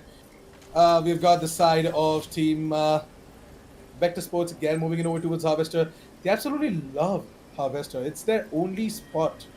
Yeah, honestly. And on top of that, since it's cutting the entire map in half, right, like you have the opportunity to finally just spread yourself out and you're not going to be hard dropping. I feel like it's like a psychological thing. When you see a vertical drop line, you're always going to hot drop and try to like spread out towards the bottom. But when it's like horizontal, you spread out across the entire map evenly. So I don't think there's going to be a lot of action at the beginning. But look at that. Team Alu is already going to be picking up damage off the bat because they just unfortunately probably dropped next to his team over here. They are trying to get a few kills. Did manage to get one. Big Kurita did manage to get a kill for himself and completely managed to take them out. Lord Flex is going to be down and out for the count. And that poor guy is obviously not going to be able to help his teammate out. I'm pretty sure he did not expect people to be there. Like, you know what? There's an empty room. I'm going to go there and get a few kills. Hopefully, they manage to get a few guns. But no, there's just going to be insane kills coming out from Oliver Correct. That takes out Captain Arden. He takes out Chaitan as well. Now, the team is not down now for the count, I think, Assassin. But they have managed to dish out a lot of damage. And finally, Team Alu has become God Alu. So that, Team Alu, I'm gonna go ahead and especially the Seer as well, getting himself 2 kills. It's still coming out from him, the R99 and the EVA 8. Pretty good combo right there. But he definitely has to find himself an assault or even something like an LMG, right? So they can actually take these long range fights. The R99 itself is not gonna be helpful. That thing doesn't really have a lot of range. Yeah. And it carries the light ammo. Close range is insane though. Like you see a team, it's almost as good as an EVA 8 if your tracking is good enough, right? I don't know, I still feel like the Volt SMG is better than the R99. Plus, it's more satisfying somehow. I'm not really sure why. Is it because of the energy ammo? But I'm not really sure. But it's more satisfying somehow. Yeah, Volt is really good. If you just pair it with a 1x or 2x HCOG, you're sorted. Exactly. Look at this. This is what I was talking about. Apex, in and of itself, the entire game is just so beautiful. Not really sure how they manage to pull it off, but they always manage to pull it off, man. Yep, definitely. And I feel that we have a little bit of a problem as well running into the game. And yeah, we're going to be getting us right back into the game as well. And yeah, speaking of which, I feel as if the game is going to be ready. We're going to be jumping straight into it as well. There we go. And that's fair enough. I mean, everybody has their off days. I feel like our observer team is also having a little bit of a tech issue over here. But nonetheless, we're going to be going right back into the game. And Task Force, they're only on 2 people. I'm not really sure if one of their teammates does have a little bit of a network issue, but if they're going to be running with 2 people, they're still not going to be able to make a final stand, are the Assassin? Because I don't think they have a lot of points anyway, and they're always coming towards the bottom. But again, you may never know. All these underdog teams might just get a chance in the end. But look at this. Team Slice, they're facing adversity, and Chica Flip with his wing. That wingman god himself is going to be going down. And okay, they still managed to make it back together. I'm pretty sure they're going to be able to be revived, as Zero Resurrected is going to be totally resurrecting his teammates, and they have a lot of time left. That was a really, really close call, Assassin. Yeah, well, he's going to be the one to go ahead and get them back up and running. He's going to be the one to go ahead and finish off a squad as well. Team Sight's going to be back. They're the ones who got themselves the champion the previous game. So they're really looking forward to seeing them alive and kicking as well and getting themselves some high tier loot. They've already got themselves some gold. And towards the survey camp, we've got Team Baines who have spotted out a squad as well. I mean, I'm not really sure what KXB are up to though. I'm really curious to know what they're up to because they've had like a really good impact in the first match. The second map was really not really good for them, but I feel like just off camps they lucked out in the bad way because I feel like they got jumped by maybe another team because that seems to be the only possible explanation to me. I feel as if Sefan is lagged out, or no, he's just loading. All right, thought that he lagged out. I thought I lagged out for a second over there. Don't worry. Yeah, a little bit of a tech issue here and there. It usually tends to happen. It's the game of Apex, guys. Come on. I mean, when you're having beautiful backdrops like that, there has to be a few repercussions, right? Not really, but then, well, everything has its own pros and cons. I'm kidding, Asad. Don't take it hard. I know. I'm just saying that, not really. I mean, they can just go ahead and fix the game as well. Get rid of the bugs. Yeah, do be like that sometimes. Hey, Flatline and the HCOM. Let's go. Deathwish. Ooh. Got the Beast of the Hunt ready as well. Vert.exe, they've already spotted out a squad. They really have to capitalize on top of this Beast of the Hunt, by the way, because if that ult goes to waste, then... yeah, there you go. We've got the Revenant ult as well now. Begum is going to drop down that Revenant ult. You're seeing the death protection, death totem use it. They are going to go ahead and take the fight against that squad. That's going to be the side of Remox to be falling down. 3 more hostiles, by the way. Side of Word.exe to go ahead and take the fight on towards all 3 of them. And the amount of damage they've dished out with the help of that Revenant, and on top of that, they have all the information they need because of Deathwish playing that Bloodhound.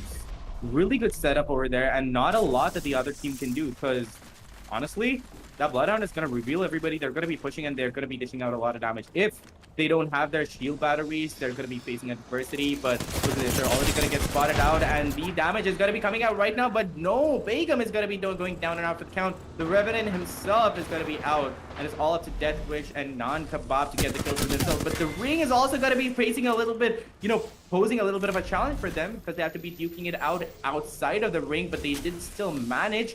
Begum is going to be bleeding out. They have to revive him as soon as possible, or at least get his revive card. And on top of that, Assassin, I don't think I've seen even a single revive. I mean, proper, beacon revive so far.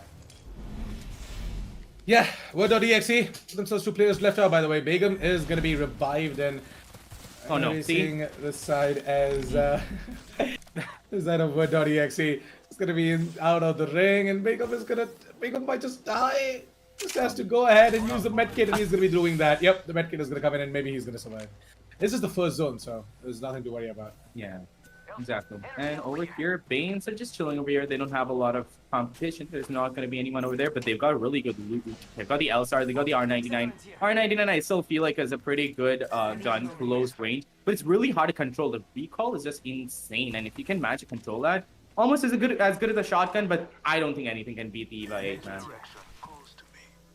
Yeah, Team Banes, well, also are going to be finding themselves at a really good spot in the map. From the side of KXB Esports, this time they are still alive and kicking among the rest of the 13 squads. They've got themselves pretty good loot. They've got a Valkyrie, they've got a Bloodhound, they've got a Wraith. Everything is sorted out. Yes, Mumgi is going to be running the Wraith, running on that Bloodhound, as always, and Party Kill is going to be running the Valk. Valk also, I feel as if is a really good escape artist, but not all the times. Not all the time, because you're still going to be exposed when you're trying to escape right here. True. But anyway. Yeah, Party Kill, by the way, is going to take a lot of damage. He's going to lose his shields. The Wraith is going to try and recharge her shields as well. The side of Team Banes, they are going to be the ones who are taking a shot at the side of Team KXB Esports. I mean, they do have the Seer on their hands too, so they can see right through the cover.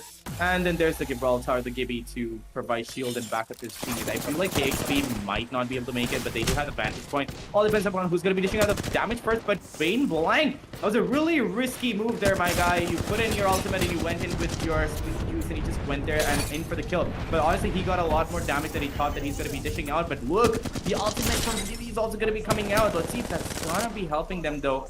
Ronin has already popped his ultimate, and probably going to be going in for the kill. I feel like he just might have the potential to take out the entire team even without any help from his teammates, you know? Because when that Bloodhound popped that ultimate, I swear you have to fear him because he can see through walls, and when you're the entire gray screen and when everybody's marked red, he's not going to miss a single shot. TXP Esports, they're going to be the ones to go ahead and get themselves a squad wipe as well. They're getting third party, by the way, and they need to be careful about this. Get the hell out of this position, otherwise they're gonna get taken down as well. Indeed, and there's still 12 squads remaining, 18 seconds to the next zone, but the zone is still not towards the end. I feel like we might not see as much action as we were seeing in the last two maps, because I don't think there are going to be a lot of bridges towards the end zone, but let's just see. It's Apex. Anything could happen, Assassin. Oh yeah, over here, OP skills. They're trying to pick up a little bit of loot from their recently fresh killed team. And again, 12 squads remaining, 34 players alive. So it's honestly no time that you can predict who's going to be coming out on top. OP skills, I don't know how many kills they've gotten, but they seem to be doing pretty good for themselves. They're still managing to maintain their position. They're trying to get a proper vantage point. They're still in the circle, in the second zone on top of that. So they don't have a lot to worry about. They have a good loadout too. And over here, Bane's charge rifle. Okay, honestly, Assassin, that charge rifle, the fact that you can dish out a little damage towards the beginning, when it starts getting charged, and then that heavy hitting one singular shot, if you can pick up a golden charge rifle, there is nothing like it. You have a very high possibility of winning the entire game out. For now, Team Banes, they are still alive and kicking. They've got information on another squad. They're going to try and take them down as well. That is the side of Team Sights, if I'm not wrong. No, actually, no. That is a different, there's a whole different fight that is going on between Metro Legion and Team Sights. Metro Legion, Yato Place and everyone in that team, yep, they are the ones who are taking the fight against the side of Team Sights. Team Banes are fighting off with another team here. I feel as if the Seer is going to come handy here. And they are still outside of the zone, so it's kind of a risky move for them. But Banes, they've matchmake it back. They've got a good position. I don't think they can leave as of now, because there is a team that is right outside there. And the problem is, whenever you're stuck in a building with a team right outside it, it's super hard to get out of, because once you try to do that, you're going to be facing 3 guns just locked and loaded at that door. But they did manage to take the back door out. They could just manage to do it out. But Sights over there still managed to maintain that position. Flank just takes out his jump pad just so that nobody else can use it. And they're going to be pushing in for another kill, Assassin, because there is another team across the map, across that canyon. But it's going to be really hard considering the ring is right there. So if you're not going to be taking a move or taking a stance right now, you're going to be getting a lot of damage from that. On top of that, the opponent team that are very close by are going to be taking advantage of that confusion that you're going to be facing down. Team Sights, they've already lost Yato Place, and the respawn is timed out as well. So unfortunately, they're not going to be able to recover the banner. He's not going to be able to make his way back into this match. But yeah, KX3 Esports. Well, thanks to that Valkyrie right there, we're getting a lot of information as to where exactly these teams and these players are. They're going to spot out one team here in Harvester. Try and take that fight as well. Ronin. He's got his scan ready. He's got the Beast of the Hunt ready as well. All he has to do is wait for the call to come in from the IGL. They're just going to go ahead and start taking the fight as well. Wood.exe. They are the ones who are right below, by the way. Feel as if they might just be looking to gain a little bit more vantage point, as they're going to be using that jump pad to get that double jump in, and they're going to move in on towards the other side of the Harvesters. Indeed. And they're running a pretty decent loadout, an R301 and Neva 8. On most people, I think Begum at least has one. And that is a pretty decent loadout, to be honest. They're not going to go with the sniper and the shotgun. They're going to go with the AR and the shotgun. And they've got a good vantage point, and they know exactly where the teams are. Still, Begum is not going to be engaging so far. He's just informed his teammates that, okay, there's another team down there. We may be able to engage on them because we have the vantage point. But if they're going to be going out into cover, we have to push them super fast. And if they're not going to be able to do that, they might just get taken out at the same time, Assassin. Hey, the Seer's signature ability is going to be used as well, and we are going to be seeing the ultimate that is going to be put down. Sephon is just going to go ahead and quickly recharge his shield. Fortunately, doesn't really have a shield battery. He's only got the shield cells. If he had a shield battery, that would have been an instant recharge right there. A little bit of a longer duration of time to just get that right in, but yeah, it's more worth it. Okay, the ring is also closing in, and I feel like the team Banes might just get through because of the ring. No, never mind. Finally got in. You know, there's another player outside of the ring. He's close towards the building as well. Might just try and take him down. 10 squads left on the server. Go towards Climatizer. Got the side of KXB Esports. Holding on to this area. They might to see the side of... What exactly was it just below? There was Team Word.exe, right? I think so, yeah. And I feel like KXP was facing off against Word.exe in the beginning too. They managed to diverge and all again found each other. But it's good to see that KXP are still surviving, considering how the second map didn't fare that well for them. So they might be able to, you know, make a comeback on this time. They might be able to become the champions yet again. Word.exe has spotted out another squad right opposite to them. So they are actually looking to get that frag on towards the other squad. Maybe try and move on from out of this particular region. Because they know the final ring might not favor them. Hey, the Crypto is here as well. The Crypto drone. Through the side of Iron Man and the OP skills. They're the only ones running the Crypto. Running a Crypto, a Wraith, and a Gibby. That's the Gibby ult. There's the Gibby ult coming in, by the way. Bombardment. This guy is, as it is, gonna go ahead and do a lot of damage on towards Iron Man. Vexenor is down as well. Vexenor is knocked out. He has to be revived, but OP skills they can't actually do anything about this. There's gonna be 0 resurrected to finish him off as well. They have to go ahead and recover his banner, but that is a suicide mission altogether. Suicide mission indeed. And it might pay them off if the luck is on their hands. But look at this. OP skills, they do have, you know, a good vantage point over here, so they can drop down at any moment, and it won't be that bad for them. I love the fact that Crypto can pick up yeah, you can do this, right? I forgot. Oh. Yeah, you can just go ahead, use that Crypto drone to pick up the teammate's banner. And there's a like resurrect tower right there. The beacon is right there. Oh, Still locked out. But it's very risky though.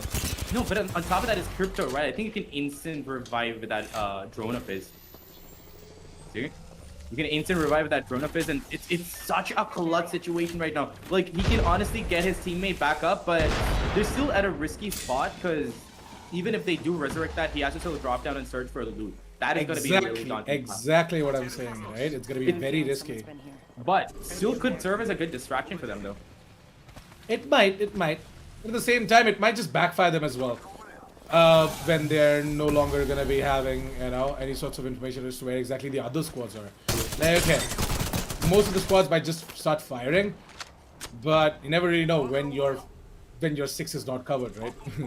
Enemies coming in 6 o'clock. You got a flank coming in as well, and there's no way that you're going to be able to do anything. So it's better to just, you know,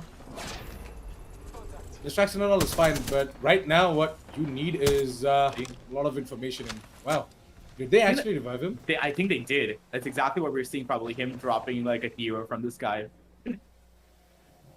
Hey, Vexenor, Iron Man, and Black Wolf are in one building, and just opposite to them is Zadium, Hungry Stage, and Beerus. There's the Seer ult being put over there. An ult for an ult, an eye for an eye, and all depends on who's going to be pushing the first. Zone, and there are 7 squads left. Yeah, exactly. This keeps like. Team Banes are here, by the way. Team Banes are here. They're not even gonna knock the door. They're just gonna bruise through it. They're just gonna explode the doors and they're gonna move in, claim their real estate. They're gonna be the ones to go ahead and wipe out that squad as well. Team Banes, they survive. Alpha Q is down. He's gonna be revived as well. And yeah, Sefan and Blank, all they have to do is just find a lot of loot, find some replacement shields. There's a gold right there. Ooh. Blank or Sefan can pick that up.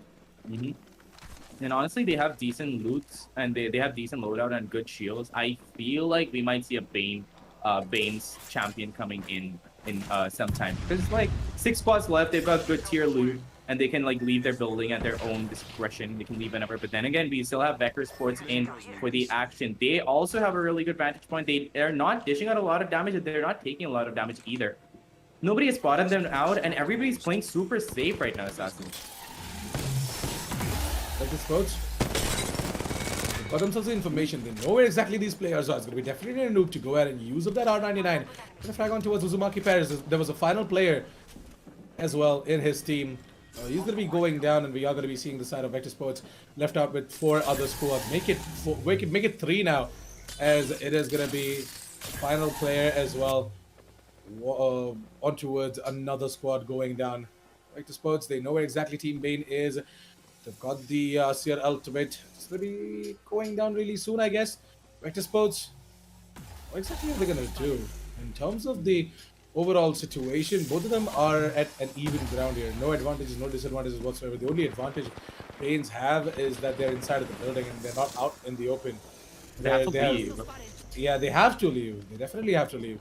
A thermite or something like that. Multiple thermites might just rain in, or in the ult might just rain in as well from the Gibby. Yeah.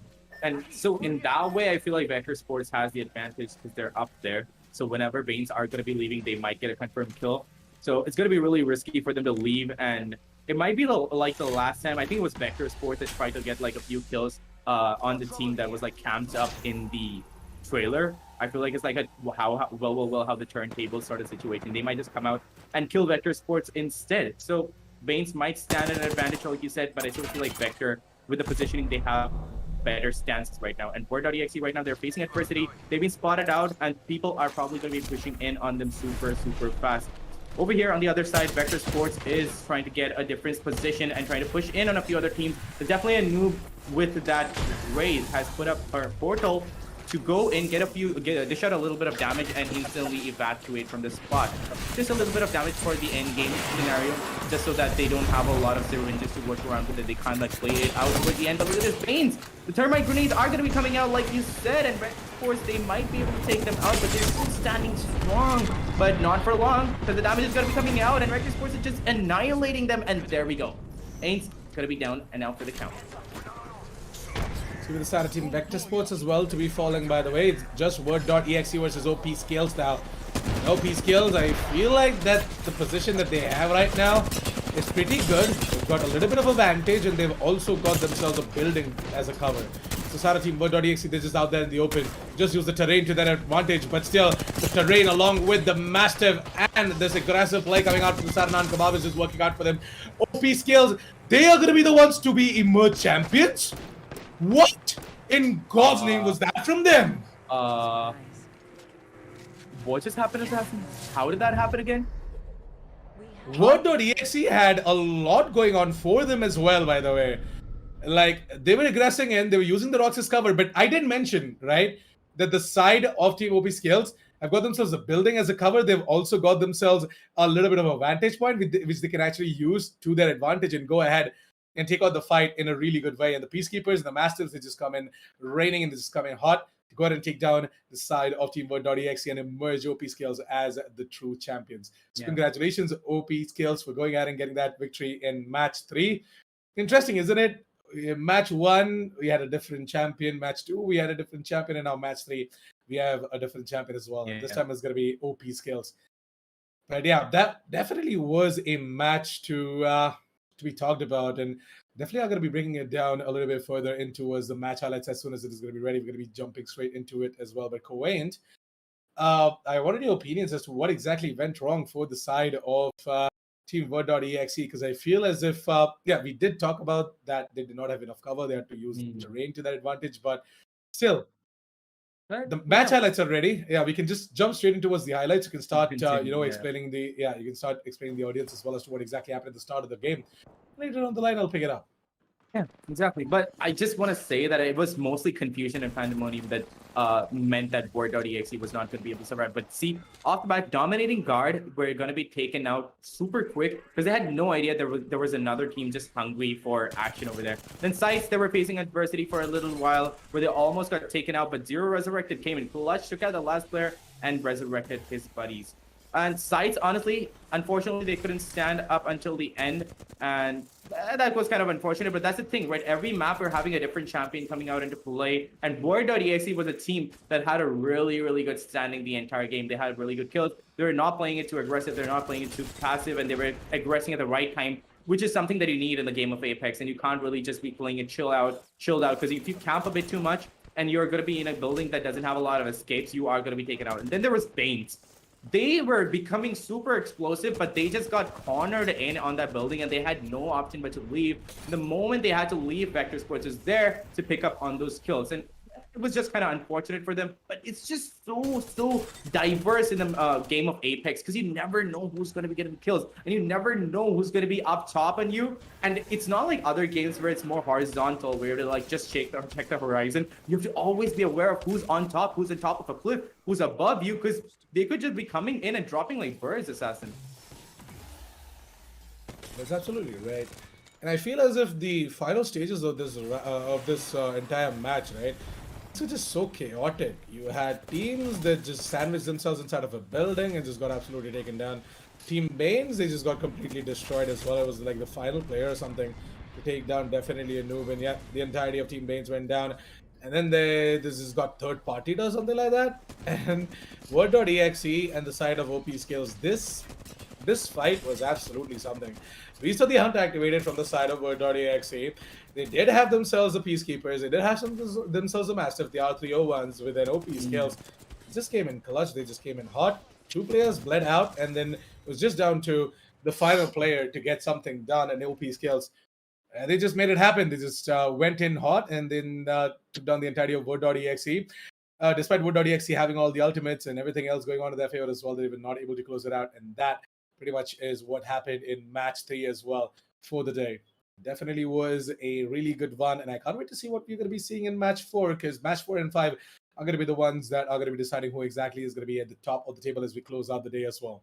Speaking about the table, the match standings and the overall standings are going to be ready really soon, and we are going to be jumping straight into them as well. But Quaint, tell me this: what exactly happened right there between the side of Team Banes and Vector Sports? Because we knew for a fact that Team Banes, they had something interesting going on in there, but Vector Sports, they just came in with these thermites.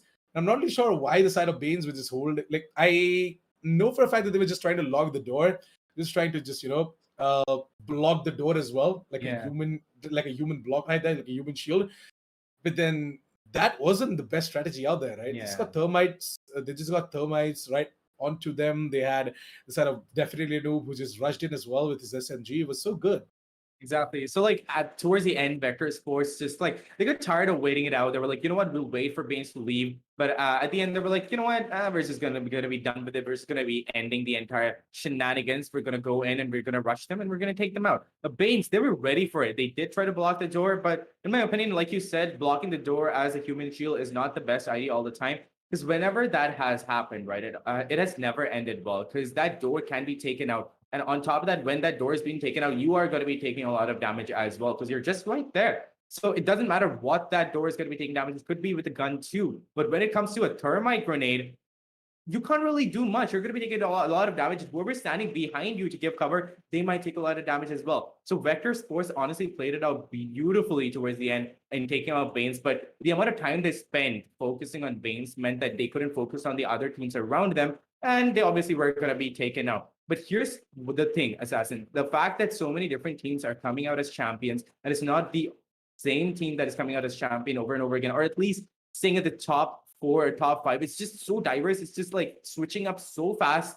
And that honestly is a testament to how fast Apex can be. Now I'm really interested to know how the standings are going to be like for this match, and on top of the total match standings, which by the way is ready, we're going to be jumping straight into the match standings to see where all the teams place themselves at. And honestly, KXP, I was really expecting better for them, but they managed to end up on the 12th slot. But look at that. Along with them, there's also washed Apex bots who were performing so well in the first map. The second map also, they had good position, but over here, they're going to be at the 11th. But it doesn't really matter much, Assassin, because just because they did really well on the first 2 maps, their standings are just going to be similar. I feel like they're going to be dropping down to the 3rd or the 4th maybe.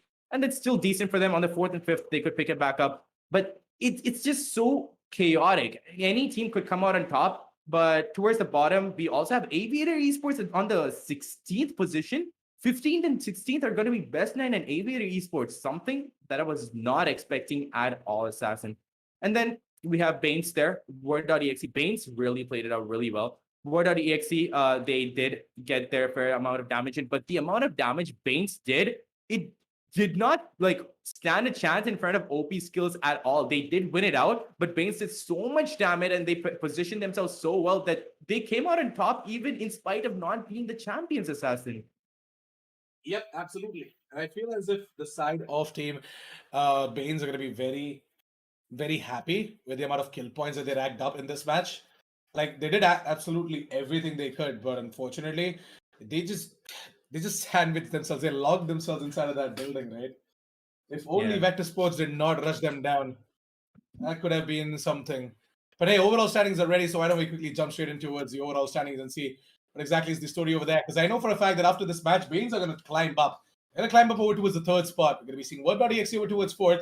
OP Skills on the seventh spot from the 10th spot. Play Like Pros from the 11th to the 10th. Vector Sports are going to jump straight in towards the first spot. Sights on the second. Hey, Vector Sports, I feel like that. I feel a little bit of a flashback from Qualifier 1. Team 1 HP, they themselves did not have a lot of champions at the start of the day, by the way, start of the finals. But towards the end is where everything changed. And without even a single champion, they were able to stay at the top of the table at day one. So I feel as if, Team Vector Sports are a little bit of a flashback of what Team 1 HP were.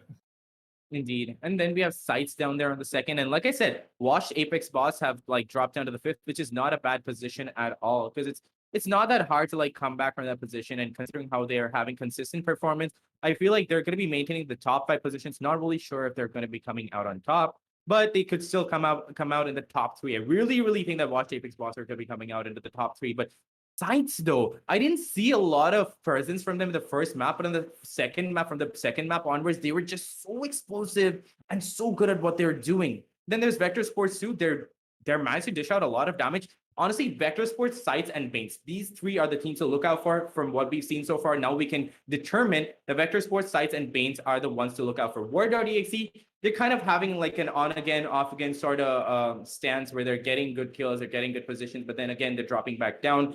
It could go either way. Watch Apex Boss, they're being consistent, but they have to increase their consistency or even the place where they're being consistent a little more. Otherwise, they're just going to be sitting there on the 5th spot, maybe the 4th spot, or maybe dropping down a little more. And there's KXB Esports to always take them over. OP Skills, they did manage to get that win. They came in from the 10th to the 7th position.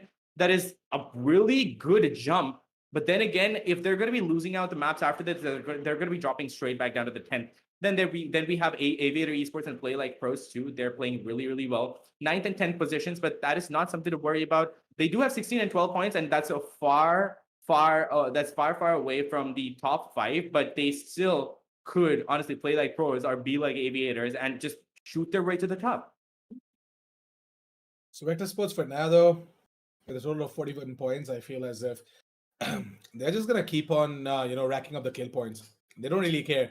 As long as they can just do damage and as long as they just go ahead and keep on racking up the kill points, they're pretty much going to be fine.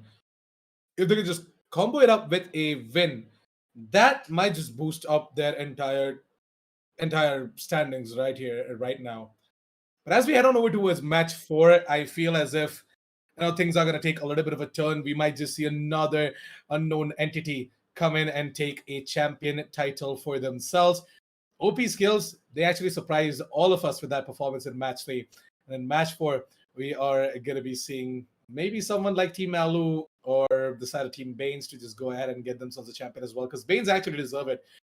They have been putting up the work, so yeah, they definitely should go ahead and try and get that champion a little bit, Try and maybe play it out for the win instead of maybe, racking up the kill points or even just getting the placements and whatnot. Play it smart.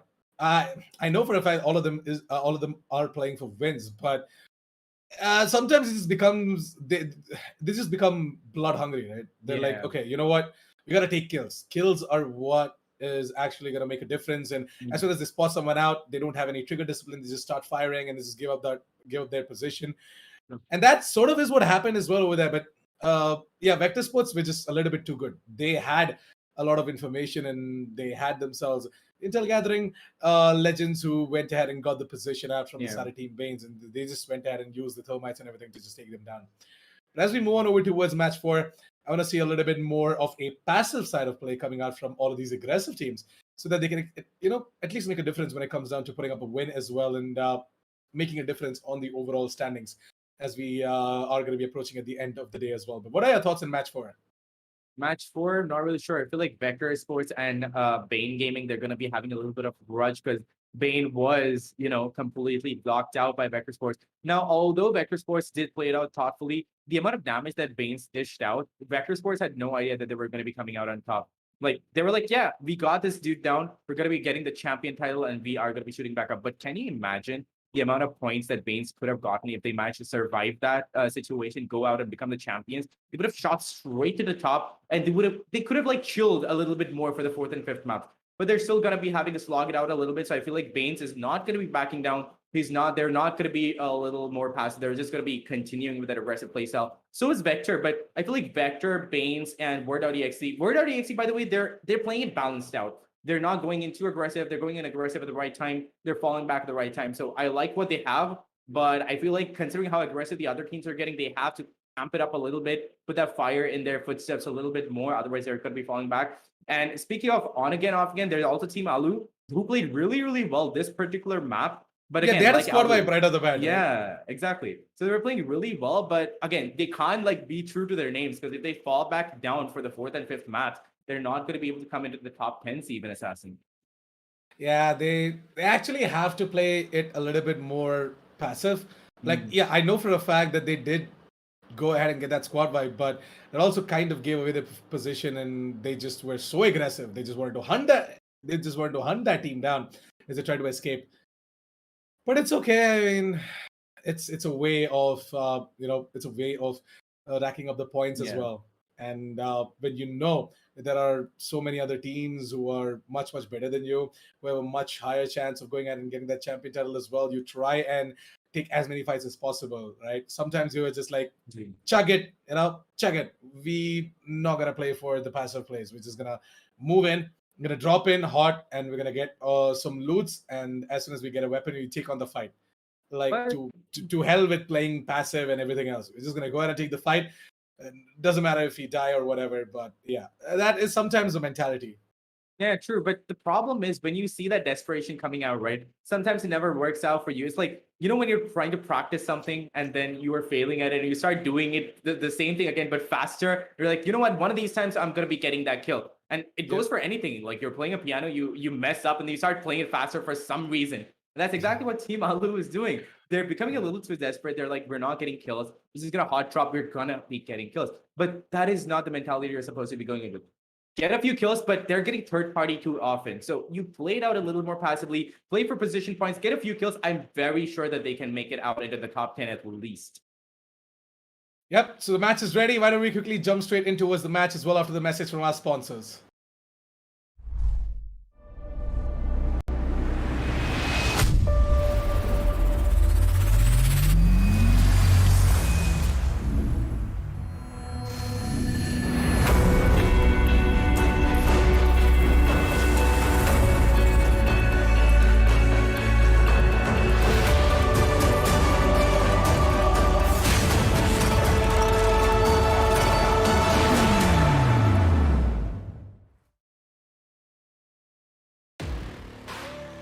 From the outside,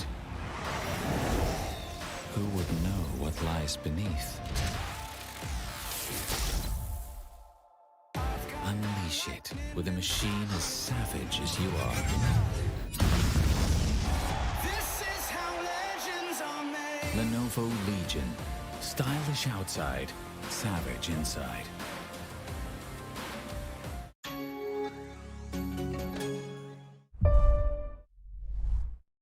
Well, the match is ready as well. We're just waiting for the ship pad to come right in, and we're going to be jumping straight into towards match 4 as well. Well, match 4 is ready. So, Quaint, I want your opinions on what exactly is to be expected out of this match, because we know for a fact that this time the ship path is from the top to the bottom, and it sort of is just cutting the map in half. It's going straight above Fragment West, and I feel that again, we might just see teams like Vector Sports dropping over towards Harvester. We might see the side of, Bane Gaming moving in over towards the Climatizer. Interesting, isn't it? Bane? Looks more exciting. Ooh, I thought the team Banes, they might just going over towards the epicenter. I feel like it's just because of the positioning of that line that they're going in for the stances that they're going in with. Normally you're used to like dropping in towards the bottom left of the entire map and then spreading out, right? But since it's coming from the top, they're always going to be spread out. But look. No, how actually, spread out- interestingly, you know, Team Banes, right? They are the ones who kind of like to drop in places like Fragment or Countdown, even Epicenter, Overlook. I haven't actually seen them go Overlook, but yeah, like Overlook is something that they love to go as well. I've seen them drop it over towards the thermal stations as well, so. Ooh, and where do they actually have dropped in towards Fisher? Interesting choice, but there. Most of the action always starts in Harvester for some reason. Like that is such like it has an arena sort of vibe to it, doesn't it? It's like when an entire dome, like an entire stadium sort of scenario where you can be on two ends and just like use frontline. snipers. Yeah.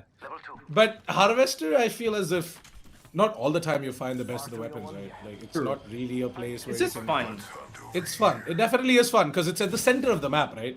Yeah. And most of the teams, they do tend to just go close to Harvester. Harvester also has a lot of terrain that you can put to use if you have a good enough sniper. Exactly. If you get a you Kraber luck or out. something like that. Yeah. If you get a Kraber or something like that, man, Harvester is a great place to do so. Honestly, yeah, you're right. If you get a Kraber or something like that, may God help your opponents. Like, And it also depends on the zone as well. So basically, if the zone is somewhere around Harvester or just I swear. over towards the bottom of the entire map, right? If you drop it over towards Harvester, most of the teams who tend to go in over towards Fragment, you can just cut off the rotations as well pretty easily. indeed. But look at this, Team Alu. They're becoming aggressive yet again. They're trying to pick up a few more fights, but not really sure if that is the wisest of choices. I really think that they should be playing a little bit more passive because they don't even have the shields, but they're still going with their guns. They have decent loadouts, but they don't have a lot of bullets. They honestly should not be taking this fight, Assassin. And like that, they are going to be evacuating out, but I don't even know why they decided to take that little bit of fight in the first place because that just gave out their locations. I'm telling you, Team Alu are like that. They're like, you know what, chug it. We're just gonna jump down. We're gonna take the fight. That towards Lava City, the exact same spot where they landed last time. Yeah, pretty much. See, well, if you're going to be taking so much aggression, at least make sure that you have the proper loadouts. Otherwise, you're not going to be able to do any damage. Wow, Remox is trying to just go ahead and get that frag. I was gonna be seeing Hater Shams. The Destroy the jump pad. Yeah. Oh, alright, okay. So he didn't want anybody following them in their footsteps and like jumping in towards them. And suddenly you're like, wait, how are they on the roof? Yeah, actually I can't. It's kind of a blurry vision Yeah. for me as well, so kind of was, like got distracted. I was It like, do be what's like that happening? sometimes. Do be Yeah, like that sometimes. do be like that. Internet, man. Yeah. Even the best of the best internet cannot handle a game like Apex. Just so fast paced, man. Ping issues, they do reign rampant. Yeah. Look at this. Word.exe, they are kind of hopeful, right? Like Word.exe, they're having a good track record and they're having really good at look at this Begum. Like you said, amazing player. He's just jiggling that with a crouch, just looking like he's bouncing and just managing to land a few shots, and it's just being done so beautifully. But I don't really think that they should be going in for that attack, but they are going to be going in for that attack anyway. The Revenant ultimate is going to be coming out and they're going to be going in all the way forward to get the amazing damage. Wow, in mid-air, they're just going to be dishing out amazing damage. The opponents, they know they don't stand a chance. They're going to be like, you know what? We cannot stay here. We have to evacuate. But they evacuated at the wrong time once they saw them coming in, and that was all that they needed. Now they're going to be taking a lot of damage. They have to use their batteries to come back up. But Word.exe, really aggressive stance off the bat. They've done quite a lot of damage, Assassin, but they have to like finish off the business transaction. Otherwise, it's going to be coming back to bite them in their butts a little while later. But look at this. Body block yet again. No. Yet again. Body block. But Deathwish honestly has a Deathwish because he has been taken down. Aku Oberoi is just gonna use that same death totem put down by the side of Word.exe by Begum. He's gonna, you know, cheat a little bit. He's gonna be like, well, thank you for the death totem. He's gonna use that and take you down as well. But yeah, nice try though. Word.exe, they have a little bit of a problem upstairs. Just above their floor is one of their opponents, so have to be a little bit more careful. We're gonna quickly shift our eyes over towards Underdogs and Team Vector Sports now, and Underdogs trying to escape out of this situation. This time Underdogs have a full squad. Last time we saw Underdogs only had two players. Thunder Buddies, Akuabarai already dead. I'm not really sure why exactly was he the one to go solo into taking down the entirety of World.exe. Yep, Akuabarai, he was the one to actually use the Death Totem, move in, try and take down Death Wish, but then he was actually doing a pretty good job. Death Wish did get taken down, trying to guard the door, but he got instantly picked up as well by his comrade. His comrade came in and helped him out, and then Akuabarai got finished. Like that was a really well played moment over there, but super risky at the same time. He managed to pull it off. If he had a little bit of backup, I feel like they could have had a squad wipe on their hands. Nice little teleport, by the way. Like one building to other. He's a But fastest. unfortunately, the ring has closed in. They have to get this squad wipe right now. Yep. Play like pros. Again, a little bit more like Alu. Most of the teams who are at the bottom end are either becoming too aggressive or too passive. And it's especially, evident in teams like Play Like Pros and Team Alu, where they're becoming a bit too aggressive where they're not supposed to be. The Thermite Shield, the Heat Shield is there to save them outside the ring, but they are facing off against another team. There's only so much that they can do, but if they do manage to come out on top, they will be able to live to tell the tale for another day, Assassin. But it's going to be really risky for them. The ring is pretty far off. Team Surge just got eliminated, by the way, by the hands of Play Like Pros. It was a good one coming out from them. Play Like Pros knew what exactly they were supposed to do, knew exactly how they were supposed to take the Banes, on the other hand, they're also fighting off a team here. It is going to be the side of BRS. He's going to go ahead and take down Blank. That too with the Prowler, for God's sake. That's a burst AR. it barely spits out 3 bullets when firing. Exactly. And honestly, it's just like Actually, wait, it's 5 bullets. My bad. Yeah. My bad.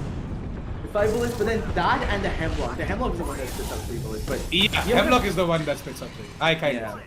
But the Hemlock, honestly, is really underrated.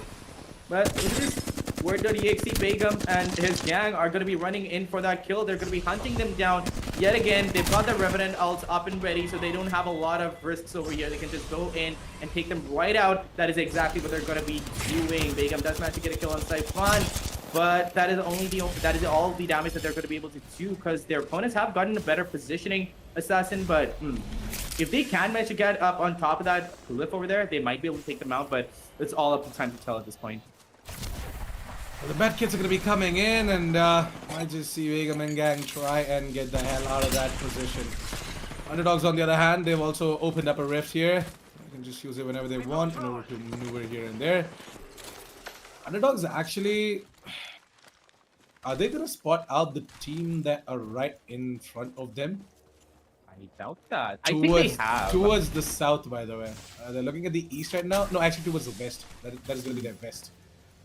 I'm not really sure if they have. Hey, Word.exe might just go ahead and spawn out another squad here. Is that golden loot in that crate?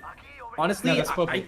That's purple, right? I swear if somebody gets a golden, knockdown shield, he is the luckiest person ever. But it's like the knockdown shield in particular is the most unlucky thing in the entire game because somebody else keeps getting it. Look at this charged rifle on John FPS. Means that he's going to be able to dish out a little bit of damage, but not quite enough because that final shot is not landing. And he cannot be taking that fight anymore because the opponents are not firing back. They're just trying to find defensive stances, but their location has still been given out. They have to flank it some way or the other, but look at this. John FPS does manage to get a lot of damage too. Oh, and he's managed to connect those shots. Pretty sure that poor soul is not going to be able to make it, but he's still trying. He's still running across the map, and John FPS is going to be finding himself out of bullets to fire at him for, and his opponent is going to be living to tell the tale for another day yet again.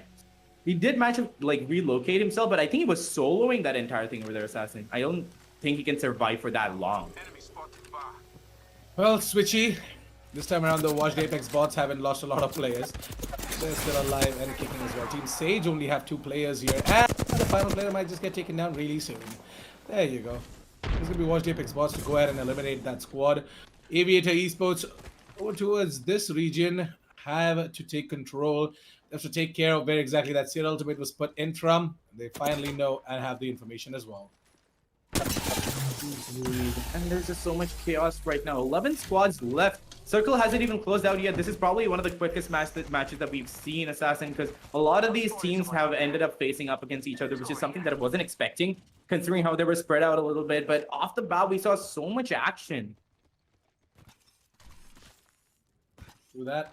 Well, for now though, it's gonna be Wood.exe and Team Sides, who are gonna have our attention quite a lot because yeah, they are the ones who might just have a chance at getting themselves. Yes. Shiga Flip has picked up that wingman yet again. Yet again. Yeah. Is he running like a wingman only challenge or something like that? Maybe. Feel like, but he's actually pulling it off so well, right? He has the aim, but sometimes that's not what you want. It's a really risky move to pick up the wingman. Yes, it has a lot of damage potential, but you have to be able to connect your shots. It's like just going ahead and just being confident of the fact that the others might not take you down, but the others have a better weapon. So yeah, exactly. So if they are going to be able to connect all their shots, that wingman is not going to be able to hold a candle to the opponents.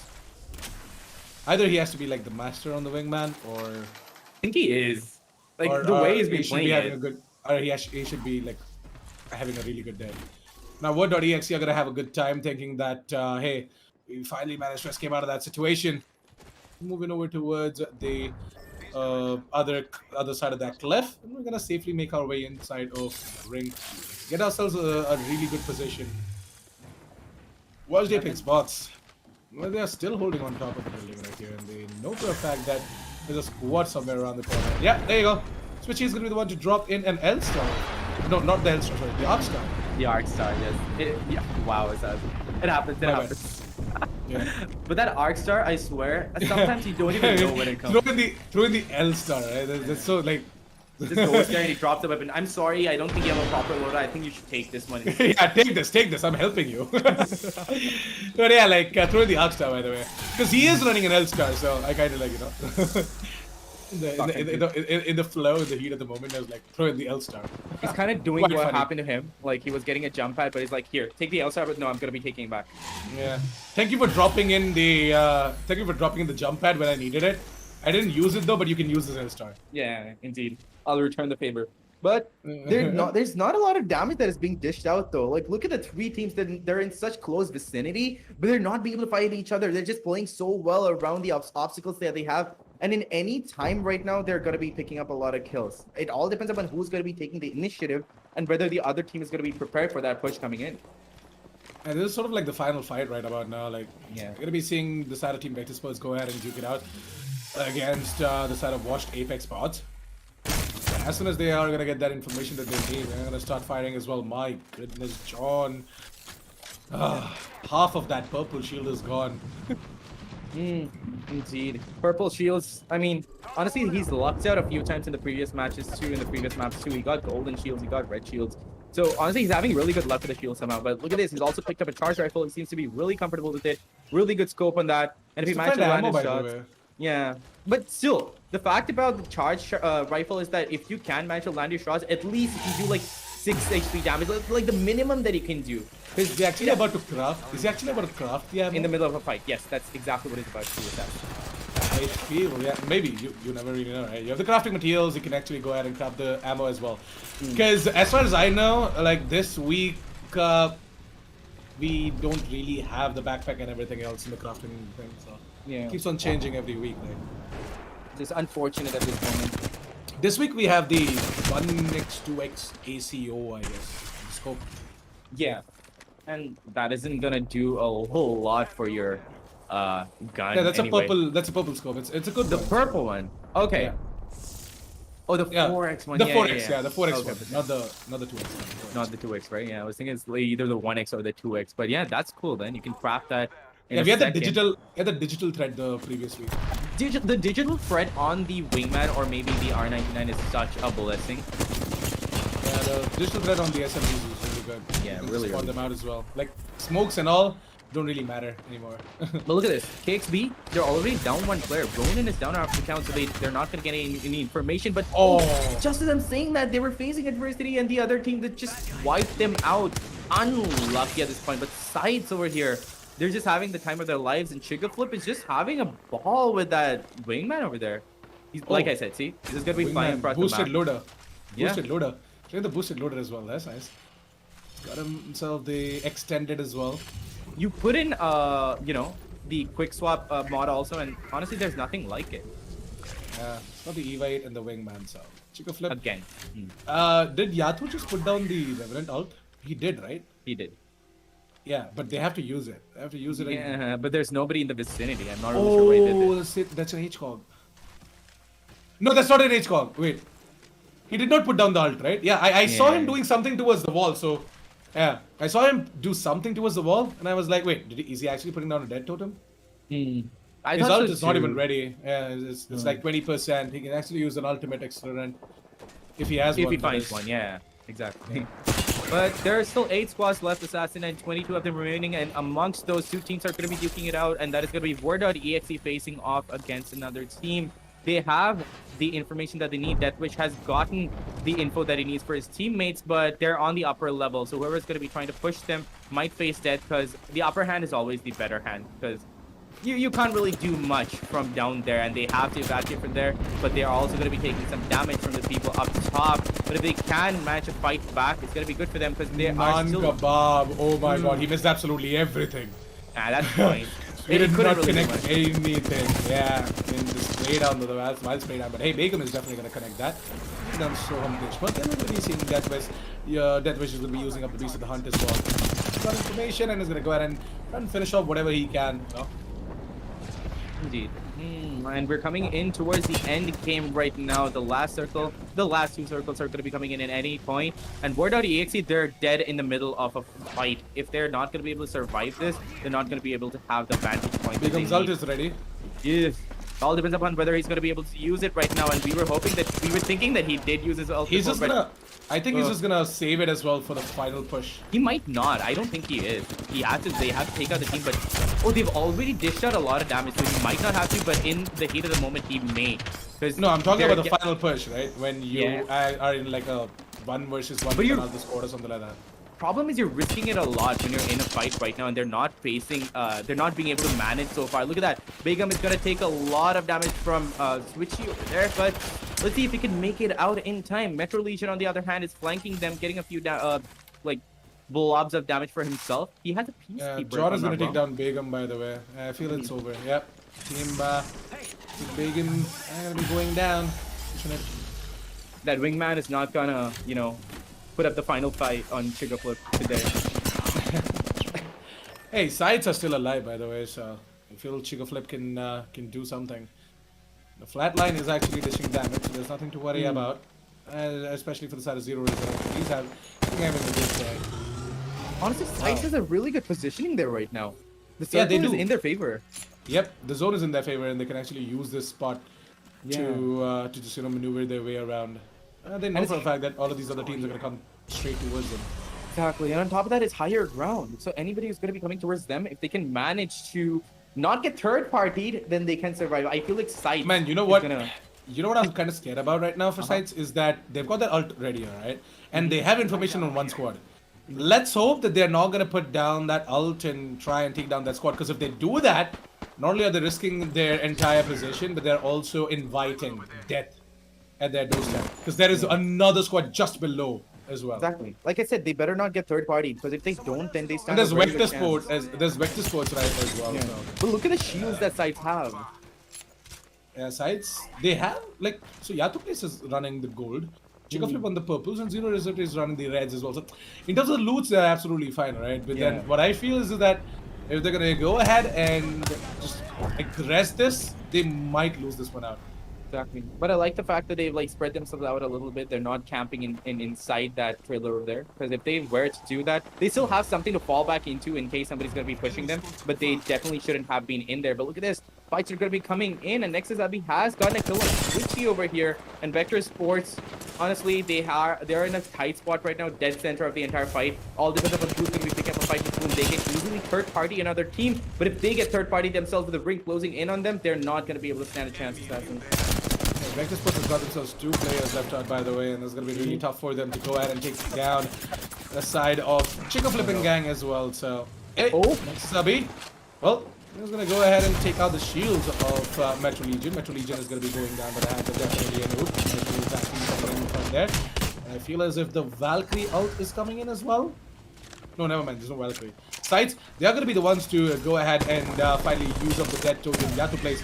You put down that ult, and this is exactly what I was talking about, right? When it's like a 1v1 against a squad, is when actually you go ahead and use out that dead totem as well. And Sides are going to time it right, and they're going to wait it out as well. And take down the side of Esports, and they're going to be the ones to be emerging out as champions. 2 champions for the day. Honestly, we kind of called it, didn't we, Assassin? The moment we saw that positioning, the moment we saw the shields, the moment that we saw the Revenant ult being there on Yatuplay's, we were like, yeah, Sides, they got this covered. And Chica Flip, with that wingman, they are going to be dishing out a lot of damage. They just waited for the last few teams to like dish out damage to each other, just finish them like each other off. And they just had to rush in. An already damaged team was present there for them, just waiting to give their lives up. And that's what they took the advantage of. Definitely. They did a good job. They used that advantage, and I told you, right, if they would aggress, then they're surely about to win this. Yeah. But if they would have taken the decision of aggressing in, they would have got the fate of Team Vector Esports. What happened with Vector Sports would have happened to them as well. Because it was a mess right there. 4 squads left out. Vector Sports were already taking a fight with another squad in that other building. And when I saw the dead totem, it was death protection getting getting ready on the side another place, I kind of thought that these guys are gonna get a little bit greedy. They might just lose out on it as well, but they did not. They did a pretty good job holding on and getting themselves that champion as well. All they had to do was just come and become the janitors as well, the cleanup crew. Just going to take down the side of Vector Sports and get that champion as well. Second win for the day for the side of Team Scythe, and they're going to be very happy with the performance that they put out. Honestly, and I feel like they might be able to take out this entire day one, but Baines is really hot on their tail. I feel like Baines could make a comeback. Not really sure where they stand on this current standings, and I'm waiting for that to come in. And then there's also Vector Esports, who are making a pretty good name for themselves. But Sides, honestly, amazingly well played. You positioned yourselves really well, and this was a much more tame match, wasn't it? Because we didn't have a lot of pushing in. We didn't have a lot of last minute pushes, and we didn't have a lot of instant fights. We didn't have a lot of people going into the center of the screen at the at the very beginning of the match. But anyway, the match highlights are here, and we will show you what exactly happened through the entire match in case you missed out onto it. So Assassin, take it away and just walk us through what we've seen through this entire match. Well, as far as the match highlights are concerned, I feel as if it was Word.exe to start things off. They were the ones to go ahead and put down the dead protection first, use that in order to go ahead and take down the side of Team Malum. And as soon as that fight was done, we saw the side of Team Word.exe getting aggressed by the Seer from the side of Team Thunder. What was it? It was actually Team Thunder, right? Team Thunder. Yeah. Team Thunder's Seer, that is Aku Oberai, kind of become a little bit greedy as soon as he saw that death protection. And then he moved in and risked out the entire team as well. The entire team got taken down, and then we moved on to see Team Word.exe once again use up that Revenant's ult in such a way where they were able to dish out a lot of damage on towards the side of Begum and gang. It was a little bit of a problem though for the side of Begum, but they still managed to escape out of there. Yeah. But unfortunately, Bane got caught in the crossfire, and they were the ones to get taken down. Indeed, and a lot of damage was also dished out by Wash Taping spots, but they still couldn't manage to put that placement point up there. I don't think they got a lot of kills either, but honestly, we're going to be seeing that in the standings in some time. But Vector Esports, they're managing really good consistency, and they were being able to dish out equal amount of damage. And KXP, I was having high hopes for them, high expectations for them, but they're just not being able to put up that performance that they put up in the first match, because they not only got the amazing 10 kills that they did, and also the first position in the first map, they're not being able to maintain that consistency right now, and that is being taken over by Vector Esports and the likes of Baines, and who's the other one? Sights. Sights, honestly, they're the ones that I'm looking out for, just because of Chigaflip working that wingman like a god. Do that, man. Chigaflip, that guy was just cracked right there, and really good to see the side of Scythe not moving aggressive, because you can see right here, this was what I was talking about. Vector Sports actually did not have a lot of cover as well, and they just got taken down. Definitely a noob. He tried his level best, took down multiple players, but then unfortunately was this side a team side to jump straight in. Zero resurrected, using that Seer's signature ability as well to get the information, and then him just going ahead and getting that final kill as well. Indeed. Go ahead and get that champion, that win for the side of Team Scythe. where that team's side should pretty much be moving straight up in terms of the total points, and in the overall standings, they might actually be the ones to go ahead and get that first point, to get that first spot as well. The match standings are ready, so why don't we quickly jump straight into towards the match standings? I can have a pretty good idea as to what exactly is going on over there. Watched Apex Sports with a total of 20 points right there at the second spot. I thought it's actually going to be Vector Sports to be getting that second spot, but watch Apex Bots. Just look at the kill points they're putting up, man. 13 kills every single game. These guys are managing to take down so many players and managing to do so much damage, but unfortunately, they're just not able to stay alive for a lot of time. Indeed. They're actually the ones to just go ahead and wipe out half of the squads on the server. All the time. Actually, I got it all wrong. Wash Apex Boss, they're maintaining their consistency, aren't they? Like in the first map, also, they had really good kills. Second map, third map, they were not having the best of times, but the amount of kills that they're getting right now, they're just insane. They don't even need the placement points of this particular section of the entire tournament to, come out on top. They are on the second position, but I'm not really sure how that's going to be affecting the overall match standings. I feel like they're going to be coming up at least one position or two, maybe, because we also have Vector Sports right there, Sights up there, right up there with them, Board.exe, Aviator Esports. I feel like Sights is going to be shooting straight up to the top there. Then we have Thunder Buddies, who have made their way up to the sixth position for this particular map. Then there's Underdogs. These are people who we were seeing towards the bottom, and suddenly they've made their way up to the sixth and seventh positions. It's not going to make that much of a difference in the overall standings, but it's still good to see that they're managed to hit at least a little bit of what they honestly potentially could. Team Alu, again, on the 10th position. They're having an on again and off again sort of situation. Again, they're aggressing too much. We saw them aggressing in the beginning for no reason whatsoever. They should have been playing it a little more passive, played it towards the placement points for towards the end of the match where they could have done a little more damage. But they're just getting third party because of the aggression that they're putting out off the bat. KXP Esports is still in the 11th position. They still are not being able to bring the magic that they had in the first map back into play. It's just Wash Apex Bots just dishing out so much damage, Assassin. And we have Team Sage not doing that much, but Banes all the way down there on the 13th position, Assassin. 13th. Yeah, that is kind of sad. I mean, Banes are the ones who were the third spot in the overall standings, and now they're the 13th spot. It's okay. It's just one game. They did not have the best of the time in match 4, and that's fine. You can't really keep on performing consistently against different teams just coming up every single time, right? This time we had Underdogs and the likes to just come up as well. Best 9 Team Alu. Unfortunately, Team Alu did get taken down, by the way, but it's okay. Let's move it over towards the overall standings if they are ready, by the way, because I really want to see how exactly all of this is gonna pan out over there. I want to see what sort of an overall standing are we taking a look at, because Watch Apex Bots, I feel like that they have done enough to make their way in towards the top 3 or the top 4. And Vector Sports, they might just be at the second spot as well, maybe the third. Banes, they definitely have lost their third spot, that I'm sure about. Because Watch Apex Bots, they have been doing quite a lot. Yeah, I feel as if Word.exe, they also have a chance of making their way in towards the top 8. So yeah, speculations aside, the current standings are ready. Speculations aside, we're going to be jumping straight in towards the overall standings now, and there you go. Vector Sports, as I told you, I'm going to be holding on over towards the second spot. Watched Apex Bots, I did tell you, again, top 3.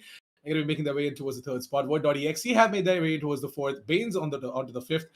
KXP Esports, they're going to be on the 6th. Aviator onto the 7th. I expected Aviator to be on the top 6, by the way, but yeah, they're going to be in the 7th spot. OP Skills on the 9th and Playwright Pros on the 10th. Sites have logged on to the first spot with a total of 60 points. So, one more match left out. Let's hope that they're going to be able to rack up enough kill points, if not a win, so that they can just solidify their hold over towards the first spot as well. Because if Vector Sports go ahead and get themselves a win and rack up enough points, then they might dethrone Sarah Team Sites as well. But what are your thoughts on the current standings, Quint?